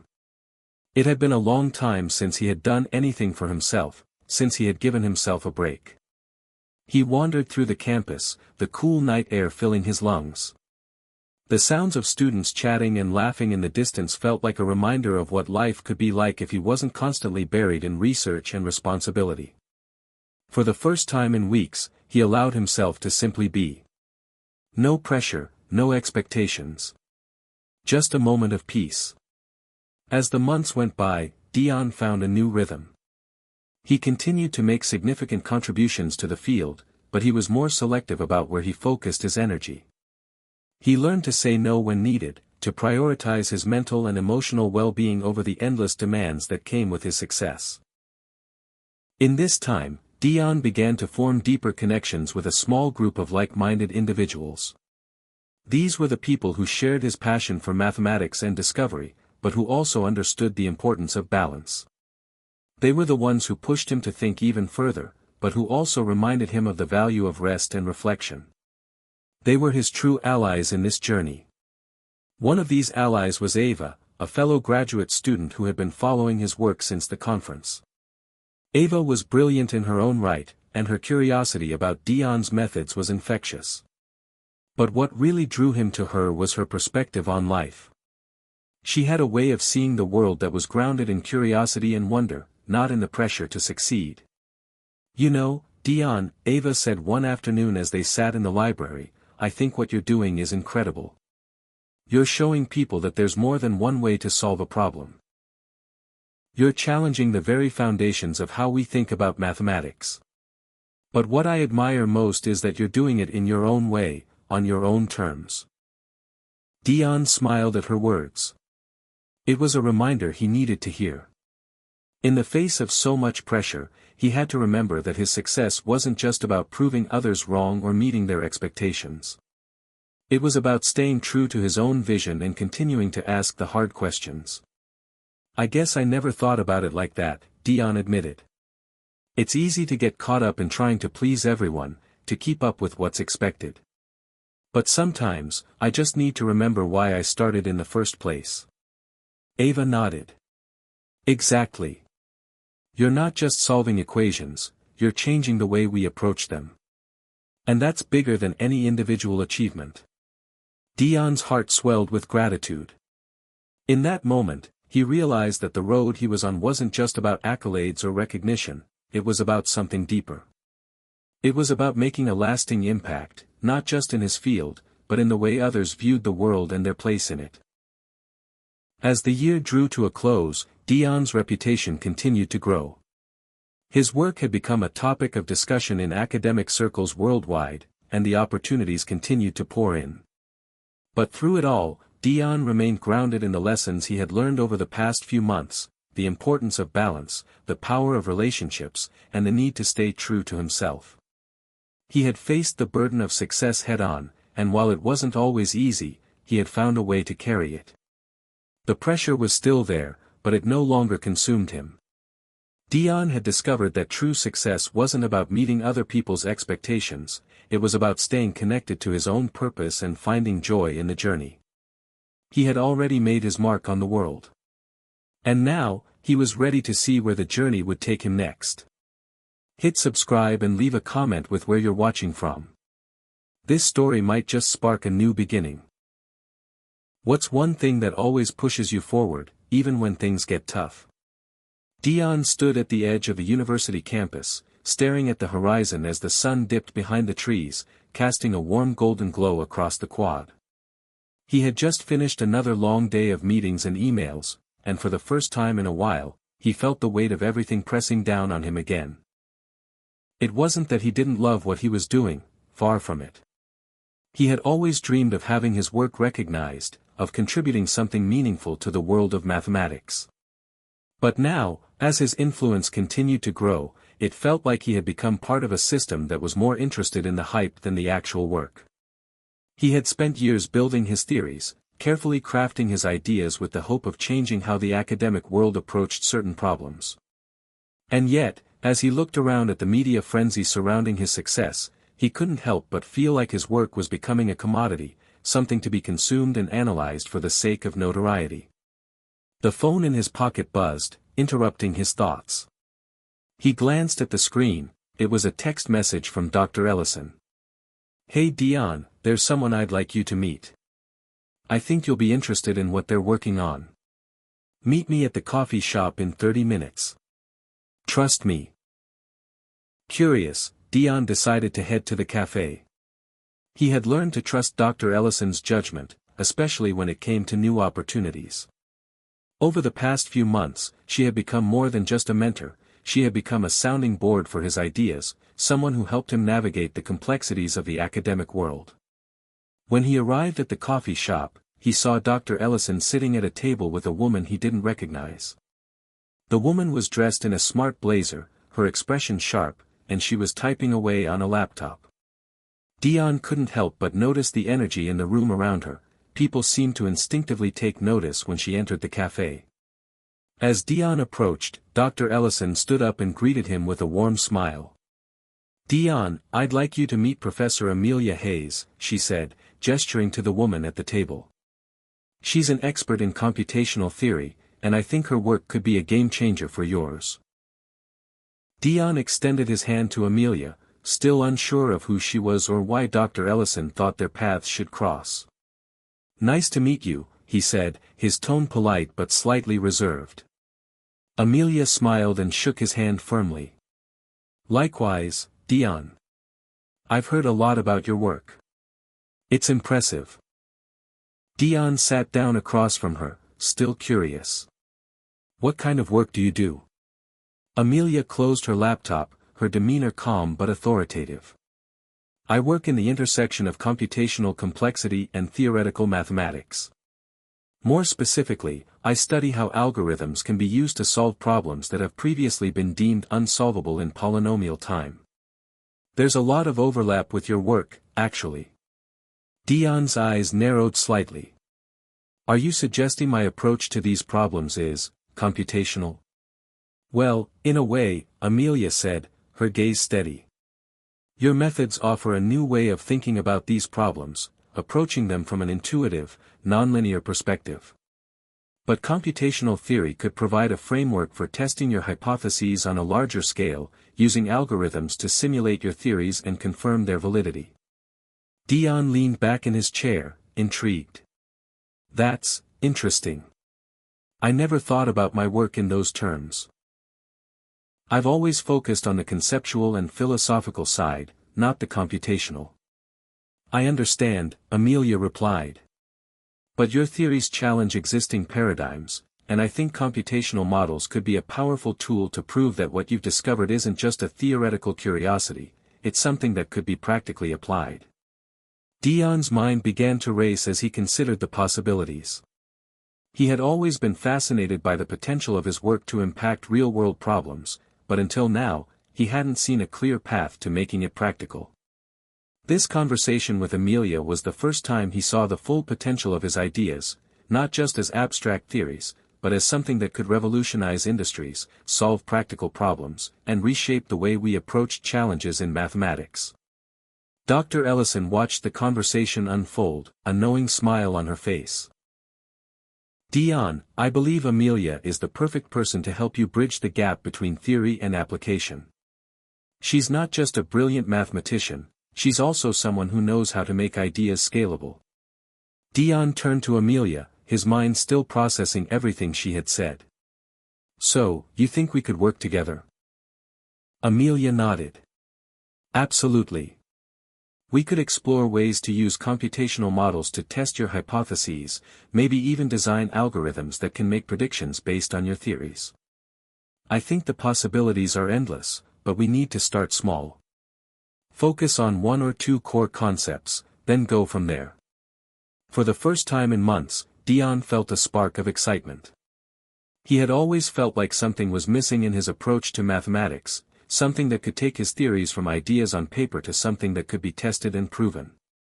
Amelia's expertise in computational theory offered him that missing piece. I'm in, he said, a smile spreading across his face. Let's do it. Over the next few weeks, Dion and Amelia worked closely together, exploring the intersections between their areas of expertise. Dion found himself energized by their collaboration. Amelia's approach was methodical and precise, but she also had a creative edge that pushed him to think about his theories in new and unexpected ways. They started by focusing on one of Dion's most complex equations, one that had puzzled him for years. Amelia helped him break it down into smaller, more manageable parts, then designed a series of computational models to test its validity. At first, things didn't go as smoothly as they had hoped. The models didn't always produce the results they expected, and there were moments of frustration as they encountered new challenges. But Dion was undeterred. He had learned long ago that breakthroughs didn't come without struggle, and every failure was just a step toward success. Together, they refined their approach, tweaking the algorithms, rethinking certain assumptions, and adjusting their calculations. Slowly, they began to see the patterns emerge. Patterns that confirmed the validity of Dion's original theories in ways that he had never anticipated. As the weeks went on, their collaboration became more than just a professional partnership. Dion found himself respecting Amelia not only for her intellect but for her tenacity and her unwavering commitment to finding solutions. She pushed him to think differently, to challenge his own assumptions, and to embrace the messy, complicated process of discovery. One late evening, as they were reviewing their results, Dion sat back in his chair, staring at the screen in front of him. For the first time in a long time, he felt the overwhelming sense of clarity he had been searching for. This, he said quietly, more to himself than to Amelia, this could change everything. Amelia looked up from her notes, her eyes gleaming with excitement. We're not there yet, Dion, but we're getting close.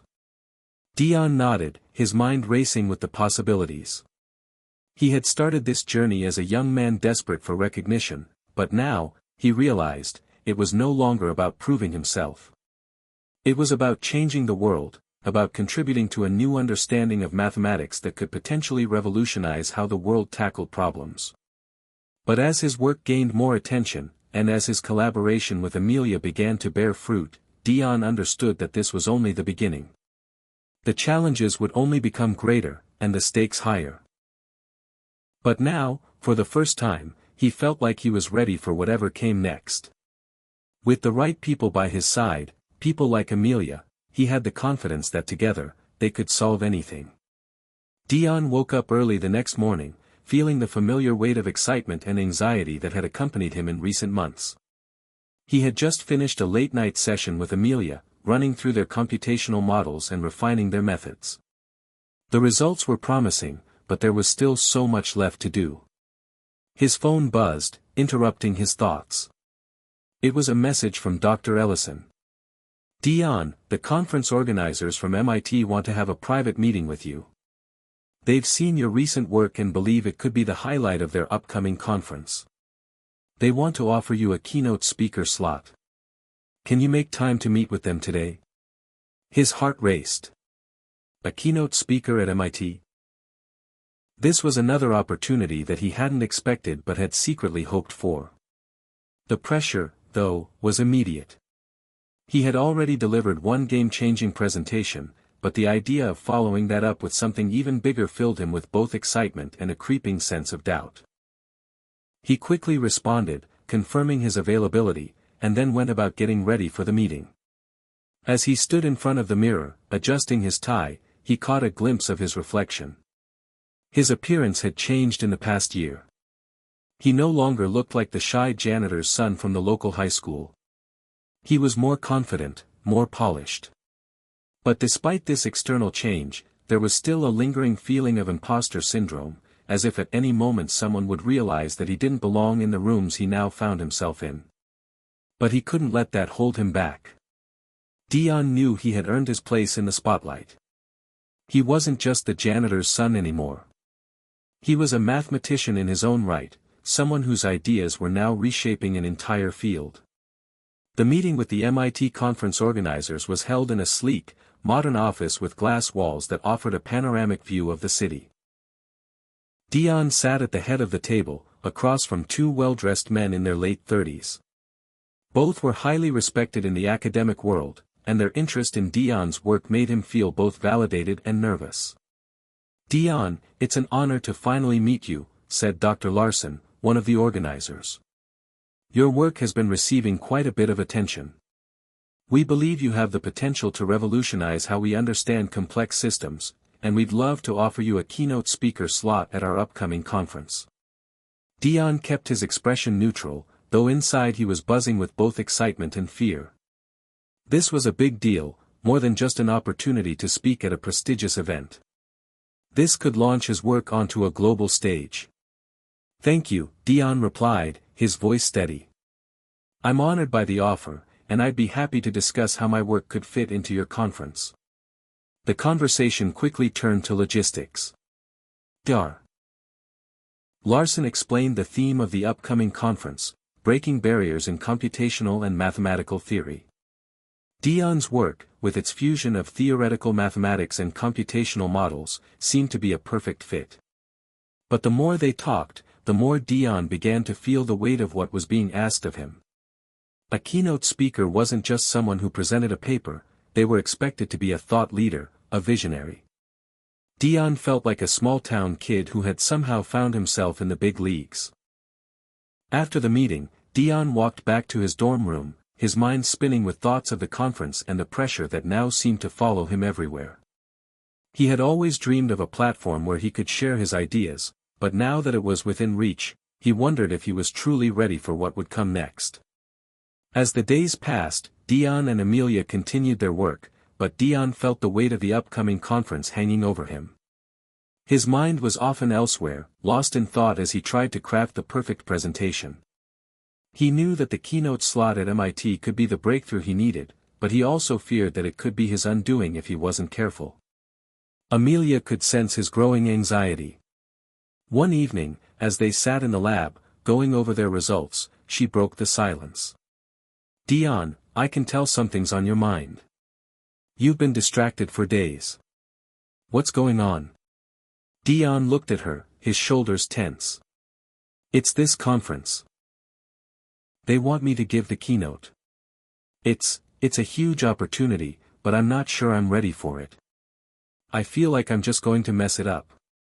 Amelia raised an eyebrow, clearly surprised.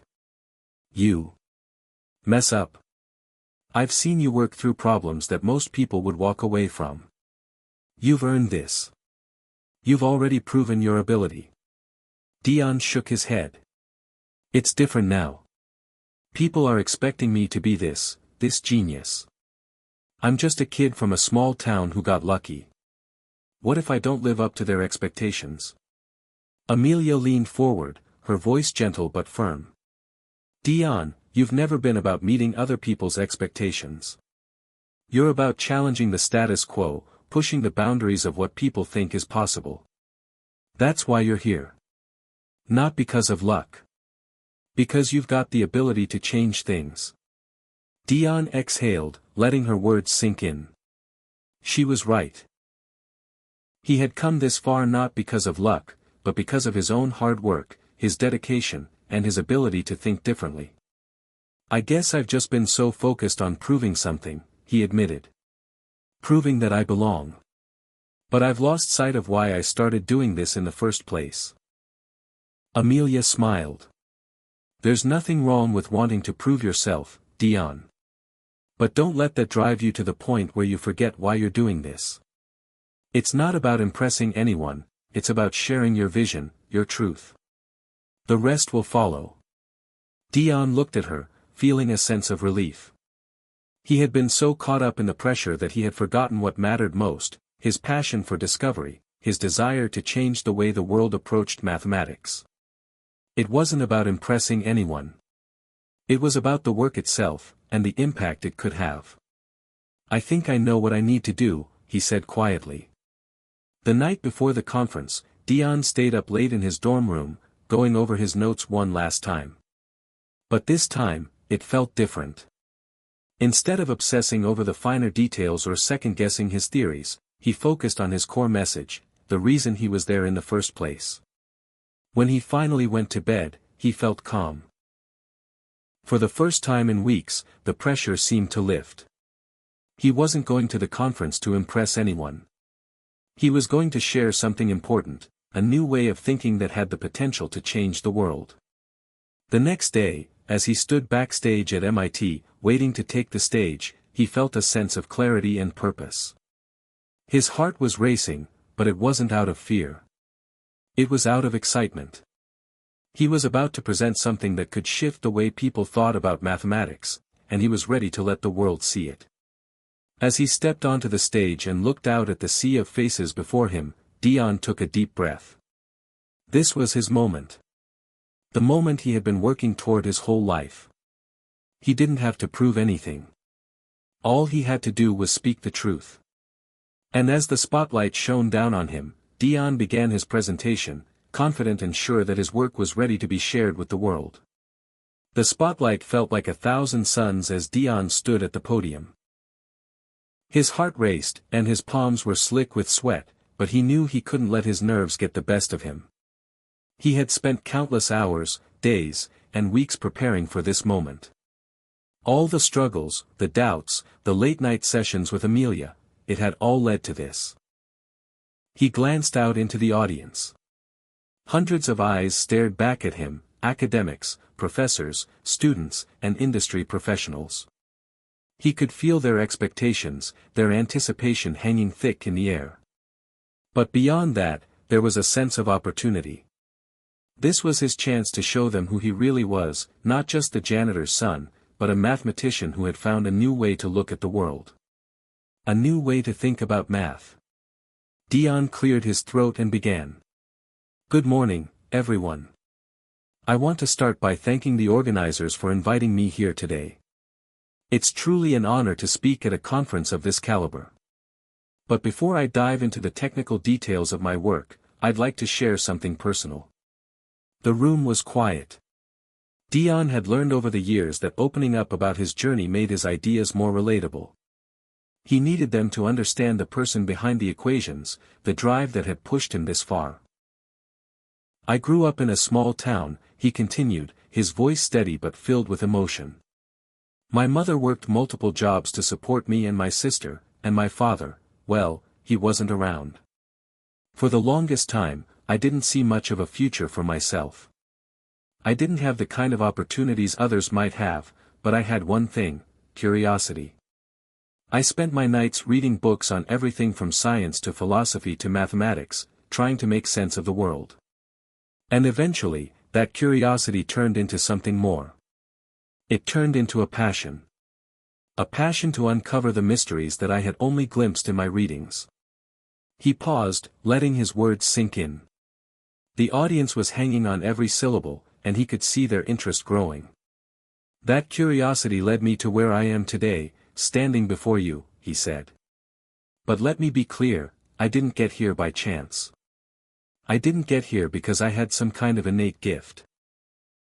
I got here because I worked relentlessly, often failing, sometimes doubting myself, but always getting back up. Because that's what math teaches us, there are no shortcuts. There's no easy way to solve a problem, no magic formula that will instantly give you the answer. It's about perseverance. He felt the words start to flow, each sentence coming from a place deep within him. He was no longer just a mathematician in front of an audience, he was speaking from his heart, sharing his story with the world. This wasn't about impressing anyone or earning accolades, it was about giving people a glimpse into his journey, the struggle that had shaped him. And then, he transitioned into the heart of his presentation. Now, let's talk about the work, Dion said, his voice taking on a more academic tone as he moved to the first slide of his presentation. For years, we've been grappling with unsolvable equations in computational theory. These are equations that, while theoretically sound, seem to defy practical solutions. What I've been working on is a new approach to these problems, an approach that combines intuitive reasoning with computational algorithms. He clicked through the slides, each one showcasing his breakthrough results. Graphs, formulas, and computational models that illustrated how his theories worked. The room remained silent, save for the soft clicks of his slides, but Dion could sense that the audience was paying close attention. The tension in the room was palpable as he continued to explain his findings. His new approach, which he called dynamic modeling, challenged existing paradigms. It wasn't just a theoretical breakthrough, it had real-world applications. I know what you're all thinking, he said, pacing a bit as he looked around the room. We've seen similar ideas proposed before. But what sets my work apart is the integration of computational models with human intuition. It's not just about calculating outcomes, it's about understanding the underlying patterns, the invisible threads that tie everything together. And for the first time, we've managed to test these theories on a scale that was previously unimaginable. The room was silent, and Dion could feel the weight of every eye on him. This was the moment. This was the breakthrough he had worked so hard for. The first round of questions came soon after.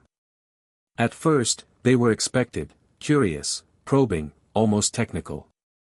Questions about the computational models he had used, the scalability of his approach, the potential flaws in his equations. But Dion was prepared for all of it. He answered each question with confidence, his knowledge and preparation clear. As the questions progressed, he could see the shift in the room. The tone of the inquiries changed, less skeptical, more intrigued. Your work could fundamentally change how we think about problems in computational theory, one of the professors said, a look of genuine interest in his eyes. But how do you envision these ideas being applied outside the academic world? What's next? Dion smiled, feeling a surge of energy. He had been waiting for this question. It was the one he had dreamed about, the one that had kept him up late at night working on real-world applications for his theories. Excellent question, Dion replied. The possibilities are endless. What I'm proposing isn't just an academic pursuit, it's a framework that can be applied to industries like cryptography, data science, even artificial intelligence. We're talking about solving problems that were previously considered too complex or too time-consuming. This approach can streamline processes, enhance predictive models, and even solve problems that directly affect people's daily lives. The professor nodded, clearly impressed. I believe we're witnessing something big here, he said. And that was when Dion felt it, a surge of validation. This wasn't just about him anymore. This was about the potential impact of his work. The possibilities that lay ahead were boundless. The world was finally seeing his vision. And that was only the beginning. After the session, Dion stood in the hallway, overwhelmed by the flood of people wanting to congratulate him. Professors, graduate students, and even a few industry leaders approached him, eager to discuss his work, to learn more, to express their admiration. For the first time, Dion didn't feel like an outsider. He didn't feel like the janitor's son who had somehow gotten lucky. He was part of this world, a world that he had fought tooth and nail to enter. As he stepped away from the crowd for a moment, he glanced out the window, his mind racing. The road ahead was still uncertain, and there would be more challenges to face. But in that moment, Dion realized that he had crossed a threshold. He had stepped into a new world, one where his ideas mattered, where his work could change the course of history. And he wasn't about to let that chance slip away. Back at the hotel that night, Dion sat on the edge of the bed, reflecting on the day.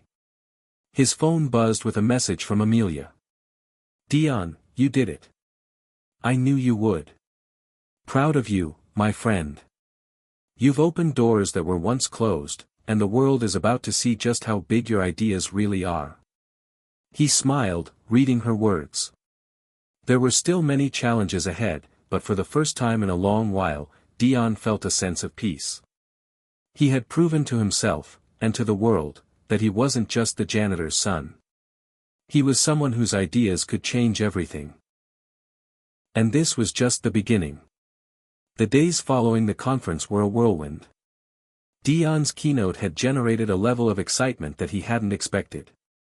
In the academic world, people were already discussing his work, dissecting his ideas, and debating the implications. His email inbox was flooded with messages from professors, researchers, and even industry leaders interested in collaborating. He had done it, he had finally stepped into the spotlight. But with this newfound attention came something he hadn't anticipated, the pressure. It wasn't just the expectations from the academic community, it was the sudden shift in how people viewed him. The very same people who had once dismissed him as a janitor's son now saw him as a genius, someone whose theories could reshape their understanding of the world. It was an intoxicating feeling, but also a daunting one. Dion could already feel the weight of it on his shoulders. His phone buzzed again, and he glanced down to see a message from Dr. Ellison. "Dion, there's a meeting scheduled with a group from Stanford. They want to discuss the possibility of you joining their team to work on a new project. They're very interested in your work." Dion stared at the message for a moment, his pulse quickening. A team at Stanford.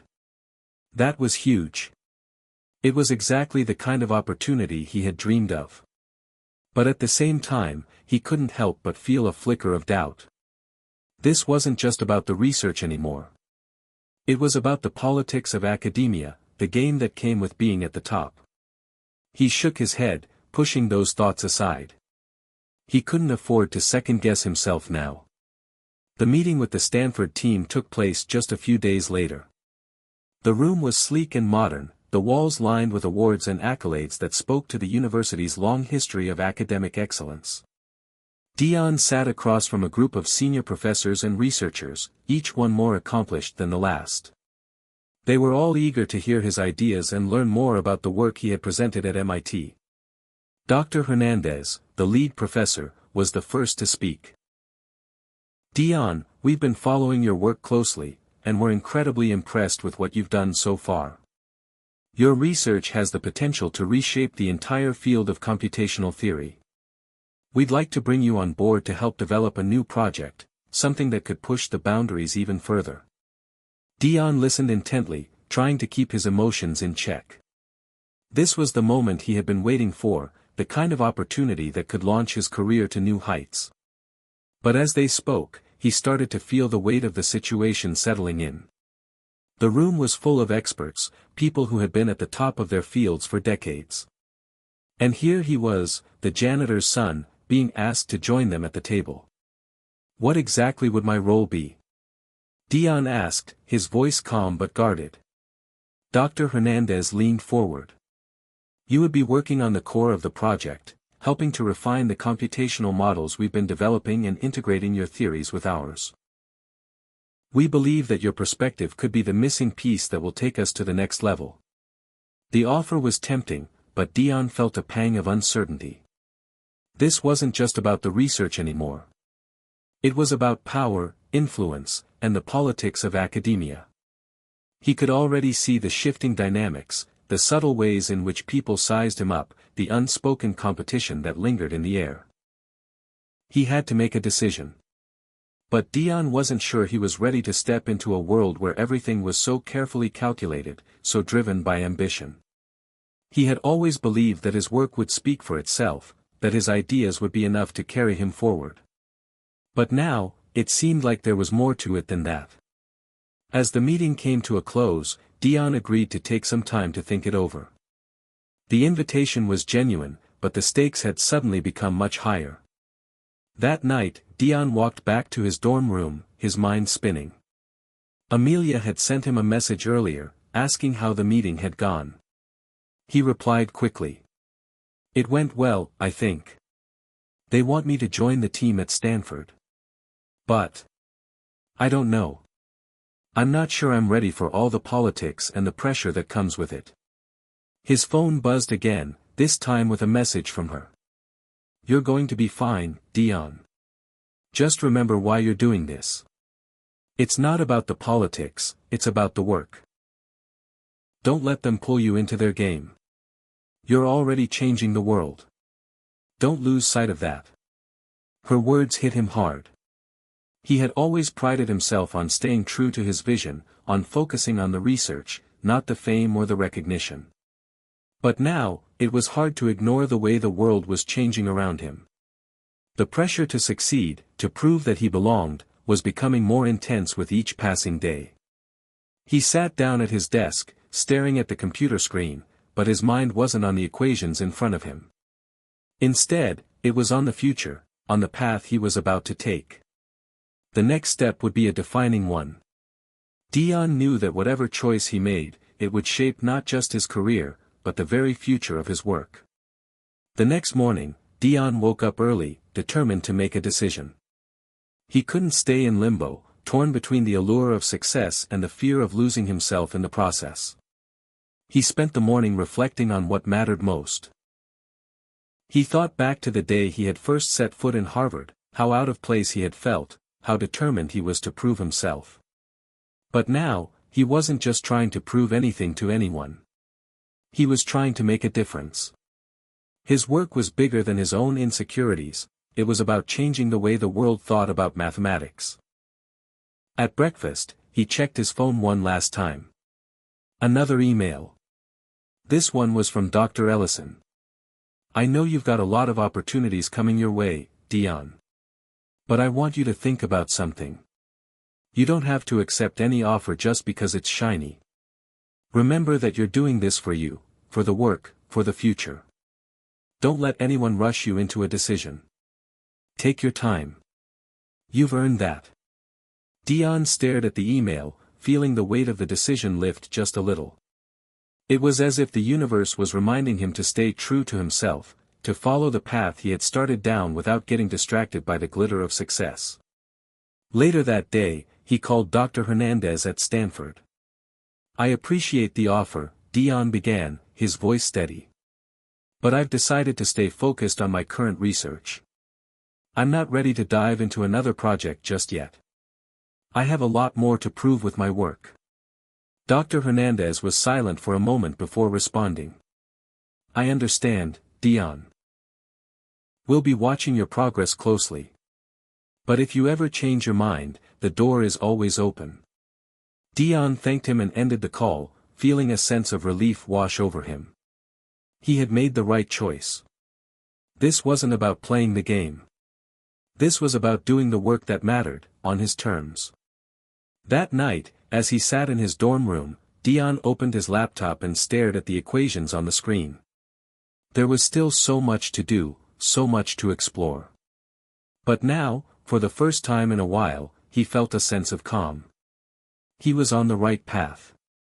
And this time, it was his path. Dion's decision to turn down the Stanford offer wasn't without consequences. He had imagined that once the pressure of making that decision was behind him, he could return to his work with a renewed sense of purpose. But instead, he found himself increasingly weighed down by the expectations from all sides. In the weeks following the conference, Dion's inbox continued to buzz with new opportunities, offers for collaboration, and requests for interviews.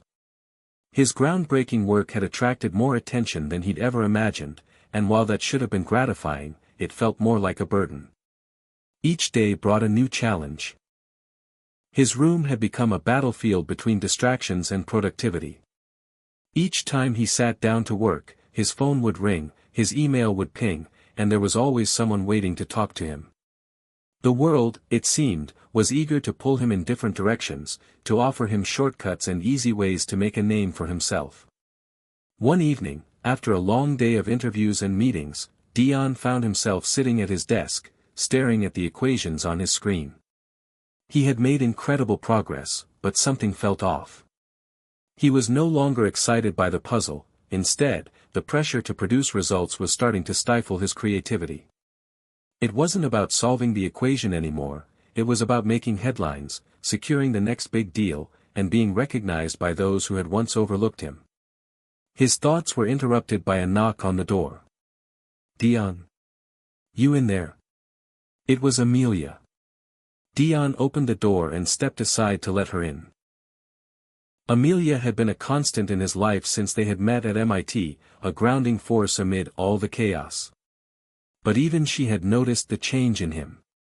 "You look like you haven't slept in days," Amelia observed, her brow furrowing with concern. "How's it going?"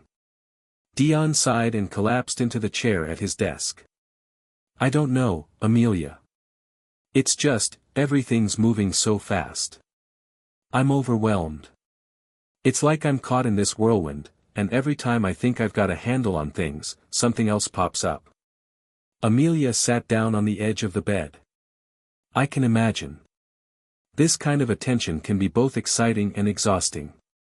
But you don't have to do it all at once. Take a step back, Dion. What's your real goal here? To make a name for yourself? Or to make a difference with your work?" Dion didn't answer right away.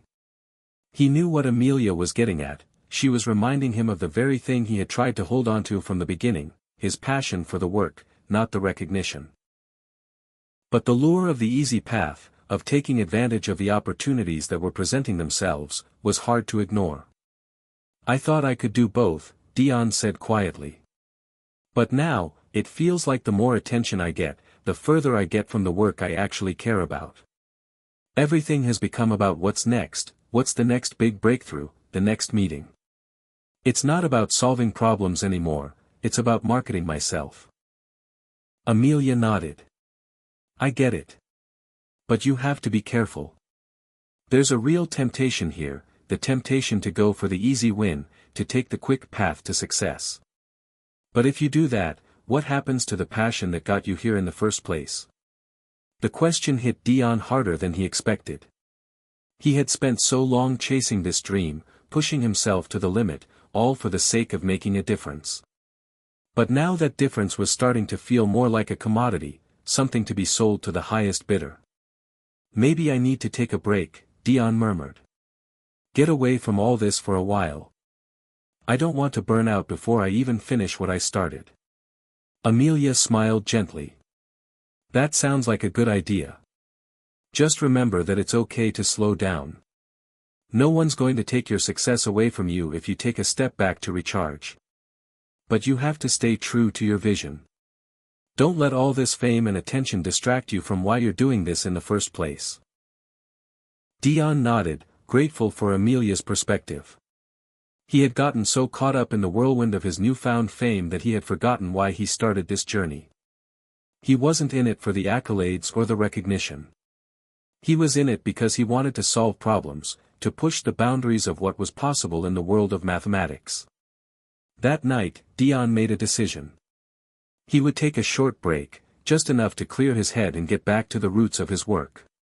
He couldn't afford to lose himself in the chaos of success. He needed to remember why he had started this journey in the first place. The following week, Dion took a few days off from his research. He retreated to a small cabin in the woods, far away from the emails, phone calls, and meetings. It was just him and his thoughts, the quiet of nature surrounding him like a protective barrier.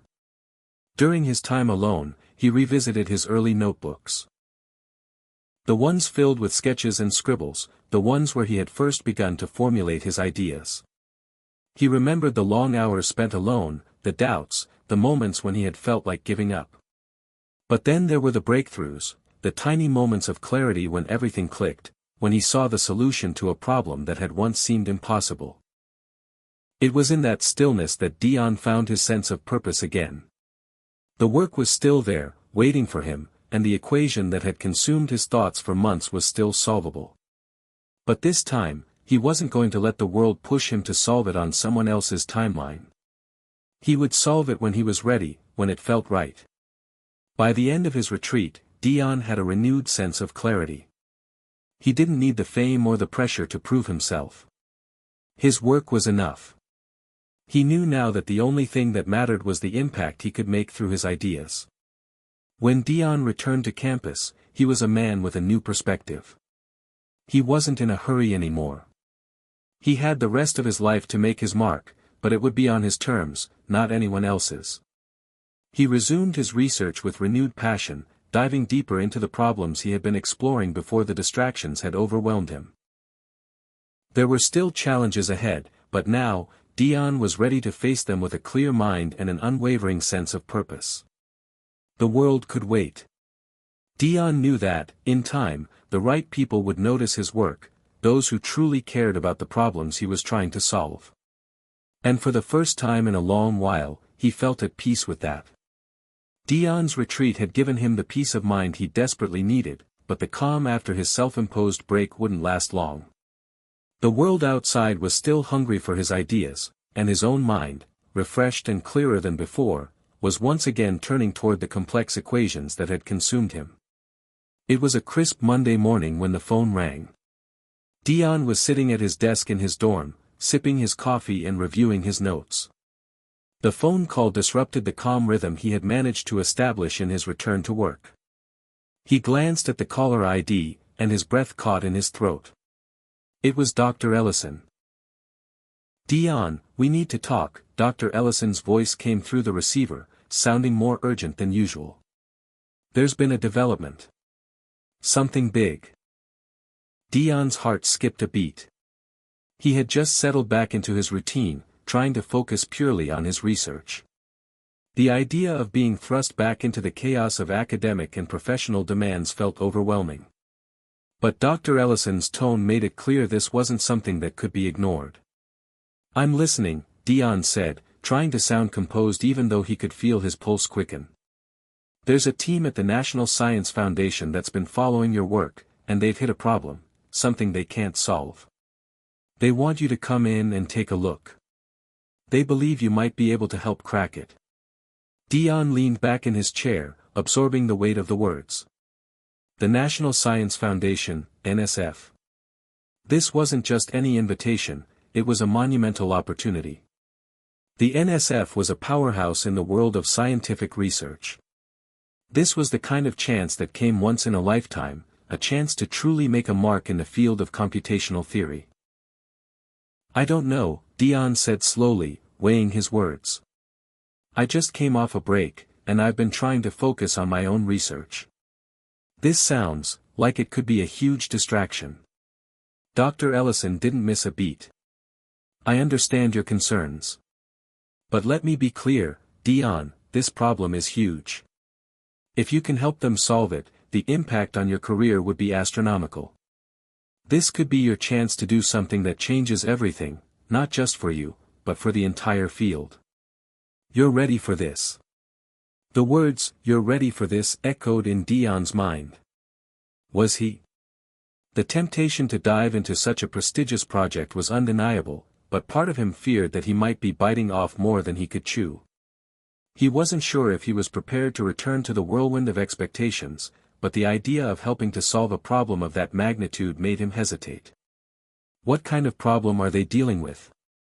Dion finally asked, needing to understand more before he could commit. "It's a computational model that's been causing significant discrepancies in the application of certain algorithms. The problem is complex. It involves multiple layers of abstraction and requires someone who understands how to bridge theoretical and practical aspects of computation. Essentially, it's something that no one has been able to resolve, and the pressure's mounting. If this isn't fixed, there could be major consequences for a number of high-profile projects they're working on. Dion felt a knot form in his stomach. This wasn't just a theoretical problem, it was a practical one with real-world consequences. And it was right in his wheelhouse. It was exactly the kind of challenge he'd been preparing for. "I'll think about it," Dion said, though he knew even as he said it that he was already leaning toward accepting the invitation. Later that afternoon, Dion found himself walking through the quiet hallways of Harvard, his mind racing with thoughts about the NSF and the implications of such a project. He had been on his own journey for so long, pushing toward a discovery that he believed could change the way the world understood mathematics.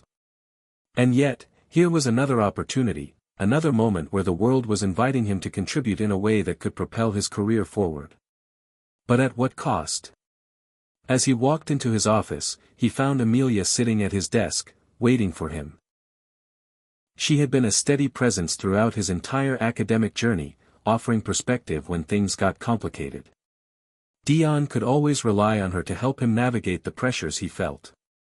"What's going on?" Amelia asked, sensing that Dion was preoccupied. "You've been quiet today. Something on your mind?" Dion sat down, looking at her with a furrowed brow. "I got a call from Dr. Ellison. The NSF wants me to come in and help with a problem they've been trying to solve. It's huge, Amelia. If I can crack this, it could change everything." Amelia looked at him, a mix of curiosity and concern in her eyes. "That's incredible, Dion. But you seem hesitant. What's holding you back?" "I don't know if I'm ready for this. The pressure, the expectations. I've been trying to stay focused on my own work. And now, there's this massive problem that could consume all my time." Amelia leaned forward, her expression thoughtful. "You've been working toward moments like this for years. But it's also okay to question whether it's the right time. What do you want, Dion? Do you want to solve this problem, or do you want to stay true to your own work? What's more important to you right now?" Dion thought for a moment, his mind swirling with competing thoughts. On one hand, the NSF was offering a platform for him to make an undeniable impact. On the other hand, he had a vision, one that was his alone, a vision that he had nurtured over the years. Could he truly step into the world of high-profile collaborations without losing himself in it? "I think I want to do both," Dion said quietly. "I want to help them, but I also want to stay true to my own research. I don't want to be distracted. I've worked too hard for that." Amelia smiled. "Then maybe it's about finding balance. You can't do everything at once, but you don't have to shut the door on something because it's challenging. You've earned the right to take this step. But don't lose yourself in the process." That evening, Dion sat down to craft his response to Dr. Ellison.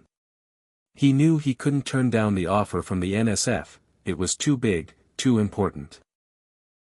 But he also knew he had to go into it with a clear mind and an unwavering sense of purpose. This wasn't just about solving a difficult problem. It was about pushing the boundaries of what was possible, about finding a way to contribute without compromising who he was as a researcher. He typed his response carefully, expressing his eagerness to collaborate but also outlining his terms. He would take on the project, but only if he could maintain his independence and continue his own research. The NSF could help him solve one of the biggest computational problems of the decade, but he wasn't about to let it consume him completely. After sending the email, Dion felt a sense of relief. He had made the right choice. Now, it was time to get to work. But this time, he wasn't going to rush. He was going to solve this problem on his own terms, at his own pace. The next morning, Dion received a response from Dr. Ellison, welcoming him aboard. The tone was upbeat, and it was clear that they were eager to get started. "You're exactly the person we need, Dion. Let's do this," Dr. Ellison had written. Dion leaned back in his chair, staring at the email with a mix of excitement and trepidation. This was it, the beginning of something that could change everything. But one thing was clear, he would walk into this new chapter of his life with confidence, staying true to the path he had carved out for himself. He was ready. Dion stood in front of the imposing glass building of the National Science Foundation, his heart pounding in his chest. The decision to come here wasn't one he had taken lightly. He had spent days wrestling with the consequences of accepting this opportunity, of stepping into the spotlight once again. But now, as he stood at the threshold of something enormous, he knew that it was the right move. This was his chance to make an impact, not just for himself, but for the future of computational theory. He adjusted his jacket and walked through the glass doors, greeted by the cool air inside and the hum of activity. The NSF had always been a place of reverence for Dion. It was where some of the world's most brilliant minds came together to tackle the impossible. Today, it would be his turn. The receptionist smiled and directed him to a conference room on the second floor. As Dion made his way down the polished corridor, he could feel the weight of expectation pressing on his shoulders. The stakes were high. If he couldn't crack the problem the NSF team had been struggling with, it would reflect not just on him, but on his entire career. When he entered the conference room, he was greeted by a team of sharp-eyed researchers, all of whom had their own reputations in the field. They were already seated around a long table, laptops open, papers scattered across the surface. The air in the room was thick with a sense of urgency. Dion took a seat at the head of the table, where Dr. Ellison was waiting for him. "Dion," Dr. Ellison said, standing up and offering a handshake. "We're glad you could make it. I think you're exactly the person we need for this." Dion nodded, trying to keep his nerves under control. "I'm eager to help. What's the problem?" Dr. Ellison gestured toward a large whiteboard at the far end of the room, where a series of complex equations and computational models were written out in a frenzy of indecipherable symbols. "This, Dr. Ellison began, is a model that's been in use for years. It's foundational to a lot of work we're doing in computational physics, but recently, it started to produce results that are inconsistent. The discrepancies are small at first glance, but they're growing, and they have the potential to affect everything built on this model." Dion stepped closer to the board, his mind already racing as he examined the equations. They were complex, layered with different variables and abstractions. But something about them felt familiar. The more he looked, the more he realized that this wasn't just a math problem. It was a deeper issue with the very foundation of the model itself. "We've been trying to pinpoint the source of the errors for weeks, but nothing has been working," another researcher, Dr. Lopez, added. "We need a fresh perspective. And that's where you come in, Dion." Dion turned back to face the group. "I'll need a bit more context. What's the intended application of this model? What are we trying to simulate or predict here?" Dr. Ellison nodded. "It's used in simulations for quantum systems, particularly those involving large-scale particle interactions. These models are crucial for predicting behavior in complex systems, but as you can see, there's a flaw that's starting to undermine the results. If we don't fix it soon, the predictions could become completely unreliable." Dion's mind clicked into overdrive. He had always been drawn to problems that were messy, unsolved, ones that challenged not just the mind but the underlying assumptions that governed the field. This was the kind of puzzle he had dreamed of solving. "I think I understand," he said, pacing slowly in front of the whiteboard. "We need to figure out where the fundamental assumptions of this model are breaking down. If the errors are compounding, it means the structure of the equations is likely flawed at a more basic level. This isn't just about fixing a few variables, it's about reconstructing part of the underlying framework." The room was silent for a moment, the gravity of Dion's words settling over the group. Dr. Ellison looked impressed, but also anxious. This was a monumental task, one that no one had been able to crack. "That's exactly what we need," Dr. Ellison said finally. "We've been approaching this from a purely mathematical standpoint, but you're right. It could be more than that. Maybe the whole structure of the equations needs to be reevaluated." Dion felt a surge of adrenaline as he absorbed the enormity of the task before him. It was exactly the kind of challenge he had been hoping for, but also one that could swallow him whole if he wasn't careful. "I'll need full access to all the data and the simulations you've run," Dion said. "And I'll need a team to help me with the computational side. I can work out the theoretical aspects, but this will need to be tested across several runs to ensure accuracy." Dr. Ellison's eyes lit up. "Of course. We'll set you up with everything you need. Just say the word, and we'll have the team ready." Over the next few days, Dion threw himself into the problem with a single-minded determination. He spent long hours reviewing data, running simulations, and analyzing the equations. The more he worked, the clearer it became that there was something fundamentally wrong with the way the model had been constructed. As he dug deeper, he discovered that the discrepancies were coming from a miscalculation in how the model accounted for quantum fluctuations. A seemingly small error in one of the core variables was amplifying through the system, causing the predictions to spiral out of control. It was a beautiful example of chaos theory in action, a tiny mistake rippling out into something far bigger. But finding the error wasn't enough. Dion knew he would need to rebuild the model, starting from the very basics, and then work his way up. The team at the NSF was ready to assist, but it would be his work that would lead them to the solution. As he worked tirelessly, Dion couldn't shake the feeling that this problem, this breakthrough, was going to be the turning point of his career. On the fourth day of his work at the NSF, Dion gathered the team together to present his findings. Dr. Ellison, Dr. Lopez, and the other researchers listened intently as Dion outlined the issues with the original model and his proposed solution. "I've isolated the source of the discrepancies," Dion explained. "The issue lies in the way we're accounting for quantum fluctuations. There's a foundational error that's been amplified by the way the equations are structured. We'll need to rebuild part of the model, but I believe we can correct this. If we do it right, this model will work for all of the systems we're simulating." The room was filled with a palpable sense of excitement. They were on the verge of something big, something that had the potential to solve a problem that had stumped some of the brightest minds in the field for months. Dr. Ellison was the first to speak. "This is extraordinary, Dion. I don't think we've ever had someone approach the problem this way before. It's going to take time, but I think you're right, we can fix this. This is a game changer." Dion nodded, but he knew that the real work was just beginning. He had the solution, but now he had to prove it, to test it against every variable and ensure that it would hold up under the pressure of real-world applications.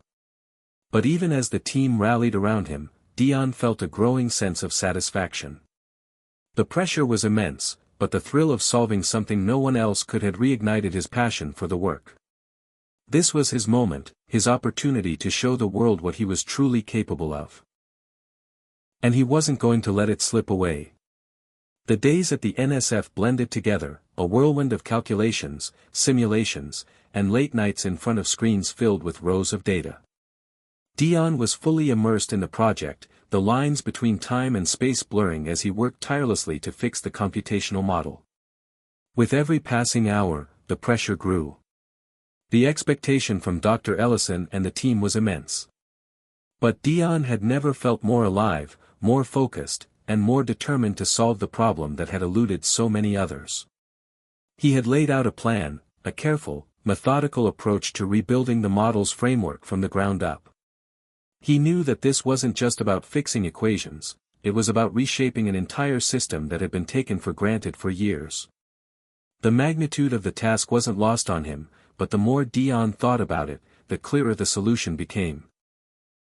"Let's run the new simulation," he said one afternoon, standing in front of a massive screen in the conference room where the team had gathered. The room was quiet, the only sound the clicking of keys as his colleagues worked behind their laptops. Dr. Ellison stood behind him, her arms crossed, eyes intently following the work on the screen. "Are you sure the adjustments will hold?" "I'm confident," Dion replied. "This new structure will account for quantum fluctuations in a way that the previous model couldn't." The key was isolating the chaotic variables, and once I adjusted the parameters, I think we're good to go. But this run will tell us for sure. Dion pressed a key, and the simulation began. The room fell silent, all eyes fixed on the screen. Numbers and data points began to fly by as the model ran through thousands of iterations. Dion's heart beat faster with every passing second, the tension in the room palpable. His mind raced, reviewing every step he had taken, wondering if any of the variables might cause the model to fail. Then, something incredible happened. The numbers on the screen began to stabilize. The fluctuations that had once been erratic and unpredictable started to even out. The discrepancies that had plagued the model for so long slowly vanished. Dion could hardly believe what he was seeing. It was working. The model was working. This is it, Dr. Ellison said, her voice full of awe. It's holding steady. The results are consistent. Dion couldn't help but smile, a wave of relief washing over him. His solution had worked. The impossible problem, the one that had seemed like a mountain too steep to climb, was now a solved equation. He had done it. As the team members gathered around the screen, their faces lit up with disbelief and excitement, Dion felt a sense of pride and accomplishment that was unlike anything he had ever experienced.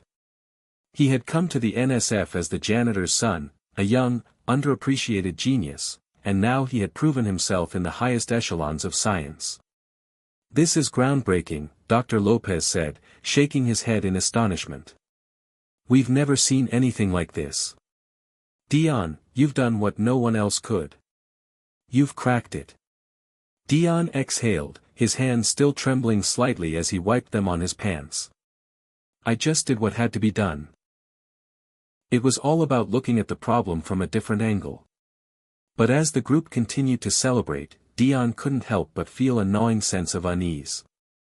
He had done the impossible, but he knew that the journey wasn't over. This was only the first step, and now the real challenge would begin, proving that his solution could stand up to the rigor of real-world applications, that it wasn't just a fluke. The next few days were a blur of presentations, meetings, and late-night revisions. Dion's solution was presented to various other teams at the NSF, each of whom put it to the test, running the model through a gauntlet of simulations in different fields of research. Each time, the results were the same. The model held up. It was stable, consistent, and most importantly, it was accurate. By the end of the week, word had spread through the scientific community. News outlets and journals were clamoring for interviews with Dion, eager to hear from the young man who had solved a problem that had baffled even the brightest minds in the field. Invitations to speak at conferences and contribute to major research projects flooded his inbox. It was a whirlwind of attention, but Dion remained focused, keeping his eyes on the prize. Still, it wasn't all smooth sailing. With success came scrutiny. Colleagues from other institutions, some of whom had been following Dion's work with skepticism, began to challenge his solution. There were heated debates over the methodologies he had used, questions about the validity of his assumptions, and doubts about the long-term applicability of his model. Dion didn't mind the challenges, he had expected them. In fact, he welcomed them. Every great breakthrough faced resistance. But he also knew that these challenges weren't just a test of his solution, they were a test of his own resolve. One evening, as Dion was reviewing some of the critiques of his work, his phone buzzed. It was a message from Amelia. I just read the latest article about your breakthrough. This is huge. But I know it's a lot of pressure. How are you holding up? Dion paused for a moment before replying, his fingers hovering over the keys. It's all happening so fast. Honestly, I'm still processing it. I knew this would come with challenges, but sometimes it feels like everyone is watching, waiting for me to slip up. He stared at the message for a moment, letting the weight of it sink in. He had spent years proving himself, working harder than anyone to get to this point. But now that he was here, the stakes had never been higher. Just take it one day at a time, Dion. You've earned this moment. Don't let anyone make you feel small. Amelia's words were a reminder that he wasn't alone in this. She had always believed in him, even when he didn't believe in himself. Her support had been a steady force throughout the darkest days of his journey. Dion took a deep breath and set his phone aside. He had solved the equation. He had proven his worth. Now, it was time to make sure his solution stood the test of time. As he sat back in his chair, looking out at the glowing city lights through his office window, Dion felt a quiet sense of triumph. But he knew this was just the beginning. There would be more challenges, more problems to solve. And each one would push him further, testing not just his intellect, but his ability to remain grounded and focused. He was ready. The quiet hum of the NSF building had become a familiar backdrop to Dion's life over the past few weeks. He had solved the unsolvable problem, earned the admiration of some of the brightest minds in the world, and proven to everyone, especially to himself, that he belonged here. Yet, as he sat in his office, staring at the stacks of research papers on his desk, he couldn't shake the feeling that there was still more to be done. The phone on his desk buzzed, and he glanced down to see a message from Dr. Ellison. "Dion, I wanted to let you know that the model is already being adopted across several new projects. People are talking about your work in ways I haven't seen in a long time. You've truly changed the landscape of computational physics." Dion felt a wave of pride, but also a deep sense of humility. He had come to the NSF hoping to contribute something meaningful, but he never imagined that his work would have this kind of impact. It was as if he had unlocked a door to a new world of possibilities, one that was just beginning to reveal its potential. Yet, even with all the recognition, something nagged at him. The journey had been long, but it wasn't the accolades that filled him with a sense of fulfillment. It was the process. The hours of frustration, the moments of doubt, the late nights when it felt like the world was against him. Those were the moments that had shaped him. Not the praise. Not the success. Dion leaned back in his chair, reflecting on how far he had come. He thought back to his early days at Harvard, when he had been so unsure of himself, so unsure of his place in the world. He had been the janitor's son, a kid who didn't belong in those halls. But here, in this moment, he understood that belonging wasn't about fitting in, it was about making your own space, carving your own path. And that's exactly what he had done. The door to his office creaked open, and Dion looked up to see Dr. Ellison standing in the doorway. She was smiling, but there was a look of quiet concern in her eyes. "Got a minute?" she asked, her voice warm yet serious. Dion nodded. "Of course. What's up?" Dr. Ellison stepped inside, closing the door behind her. "I just wanted to check in. How are you holding up? I know it's been a lot these past few weeks." Dion paused, then gave her a small, tired smile. "It's been overwhelming. But I'm good. More than anything, I feel like I've just scratched the surface. There's so much more I want to do." Dr. Ellison sat down across from him, folding her hands on the desk. "That's the thing about breakthroughs, they open up more questions than answers. But that's what makes science exciting. What you've done here, it's not just about solving a problem. You've opened doors to so many new possibilities. And that's why I'm here." Dion raised an eyebrow. "Why are you here?" "I want you to think about the next steps," Dr. Ellison said, her gaze unwavering. "You've proven that you can solve the impossible. But there's more. There are more unsolved problems, more mysteries waiting for someone like you to step up and tackle them. You've got the potential to do things that most people only dream of. But you have to make a choice." Dion's heart skipped a beat. He had heard people speak like this before, about destiny, about greatness. But this time, it felt different. This wasn't some empty motivational speech. Dr. Ellison wasn't just talking about the work he had already done. She was asking him to consider the kind of legacy he wanted to leave. "I've been thinking about that," Dion said, his voice quieter than before. "But it's not just about the work, is it? It's about what I'm leaving behind.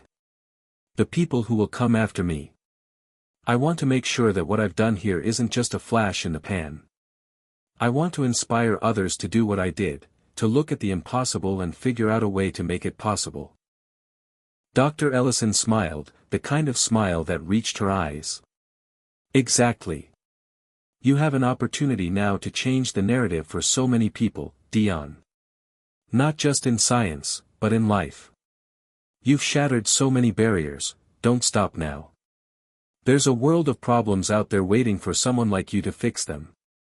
For a long moment, Dion just sat there, letting the weight of her words sink in. He had always known that his journey was more than just about proving himself. It was about showing others that there were no limits, no glass ceilings. He had always wanted to inspire others, especially those who felt like they didn't belong in spaces like this. Now, he had the chance to do just that. Thanks, Dr. Ellison, Dion said, his voice firm with determination. I'm ready.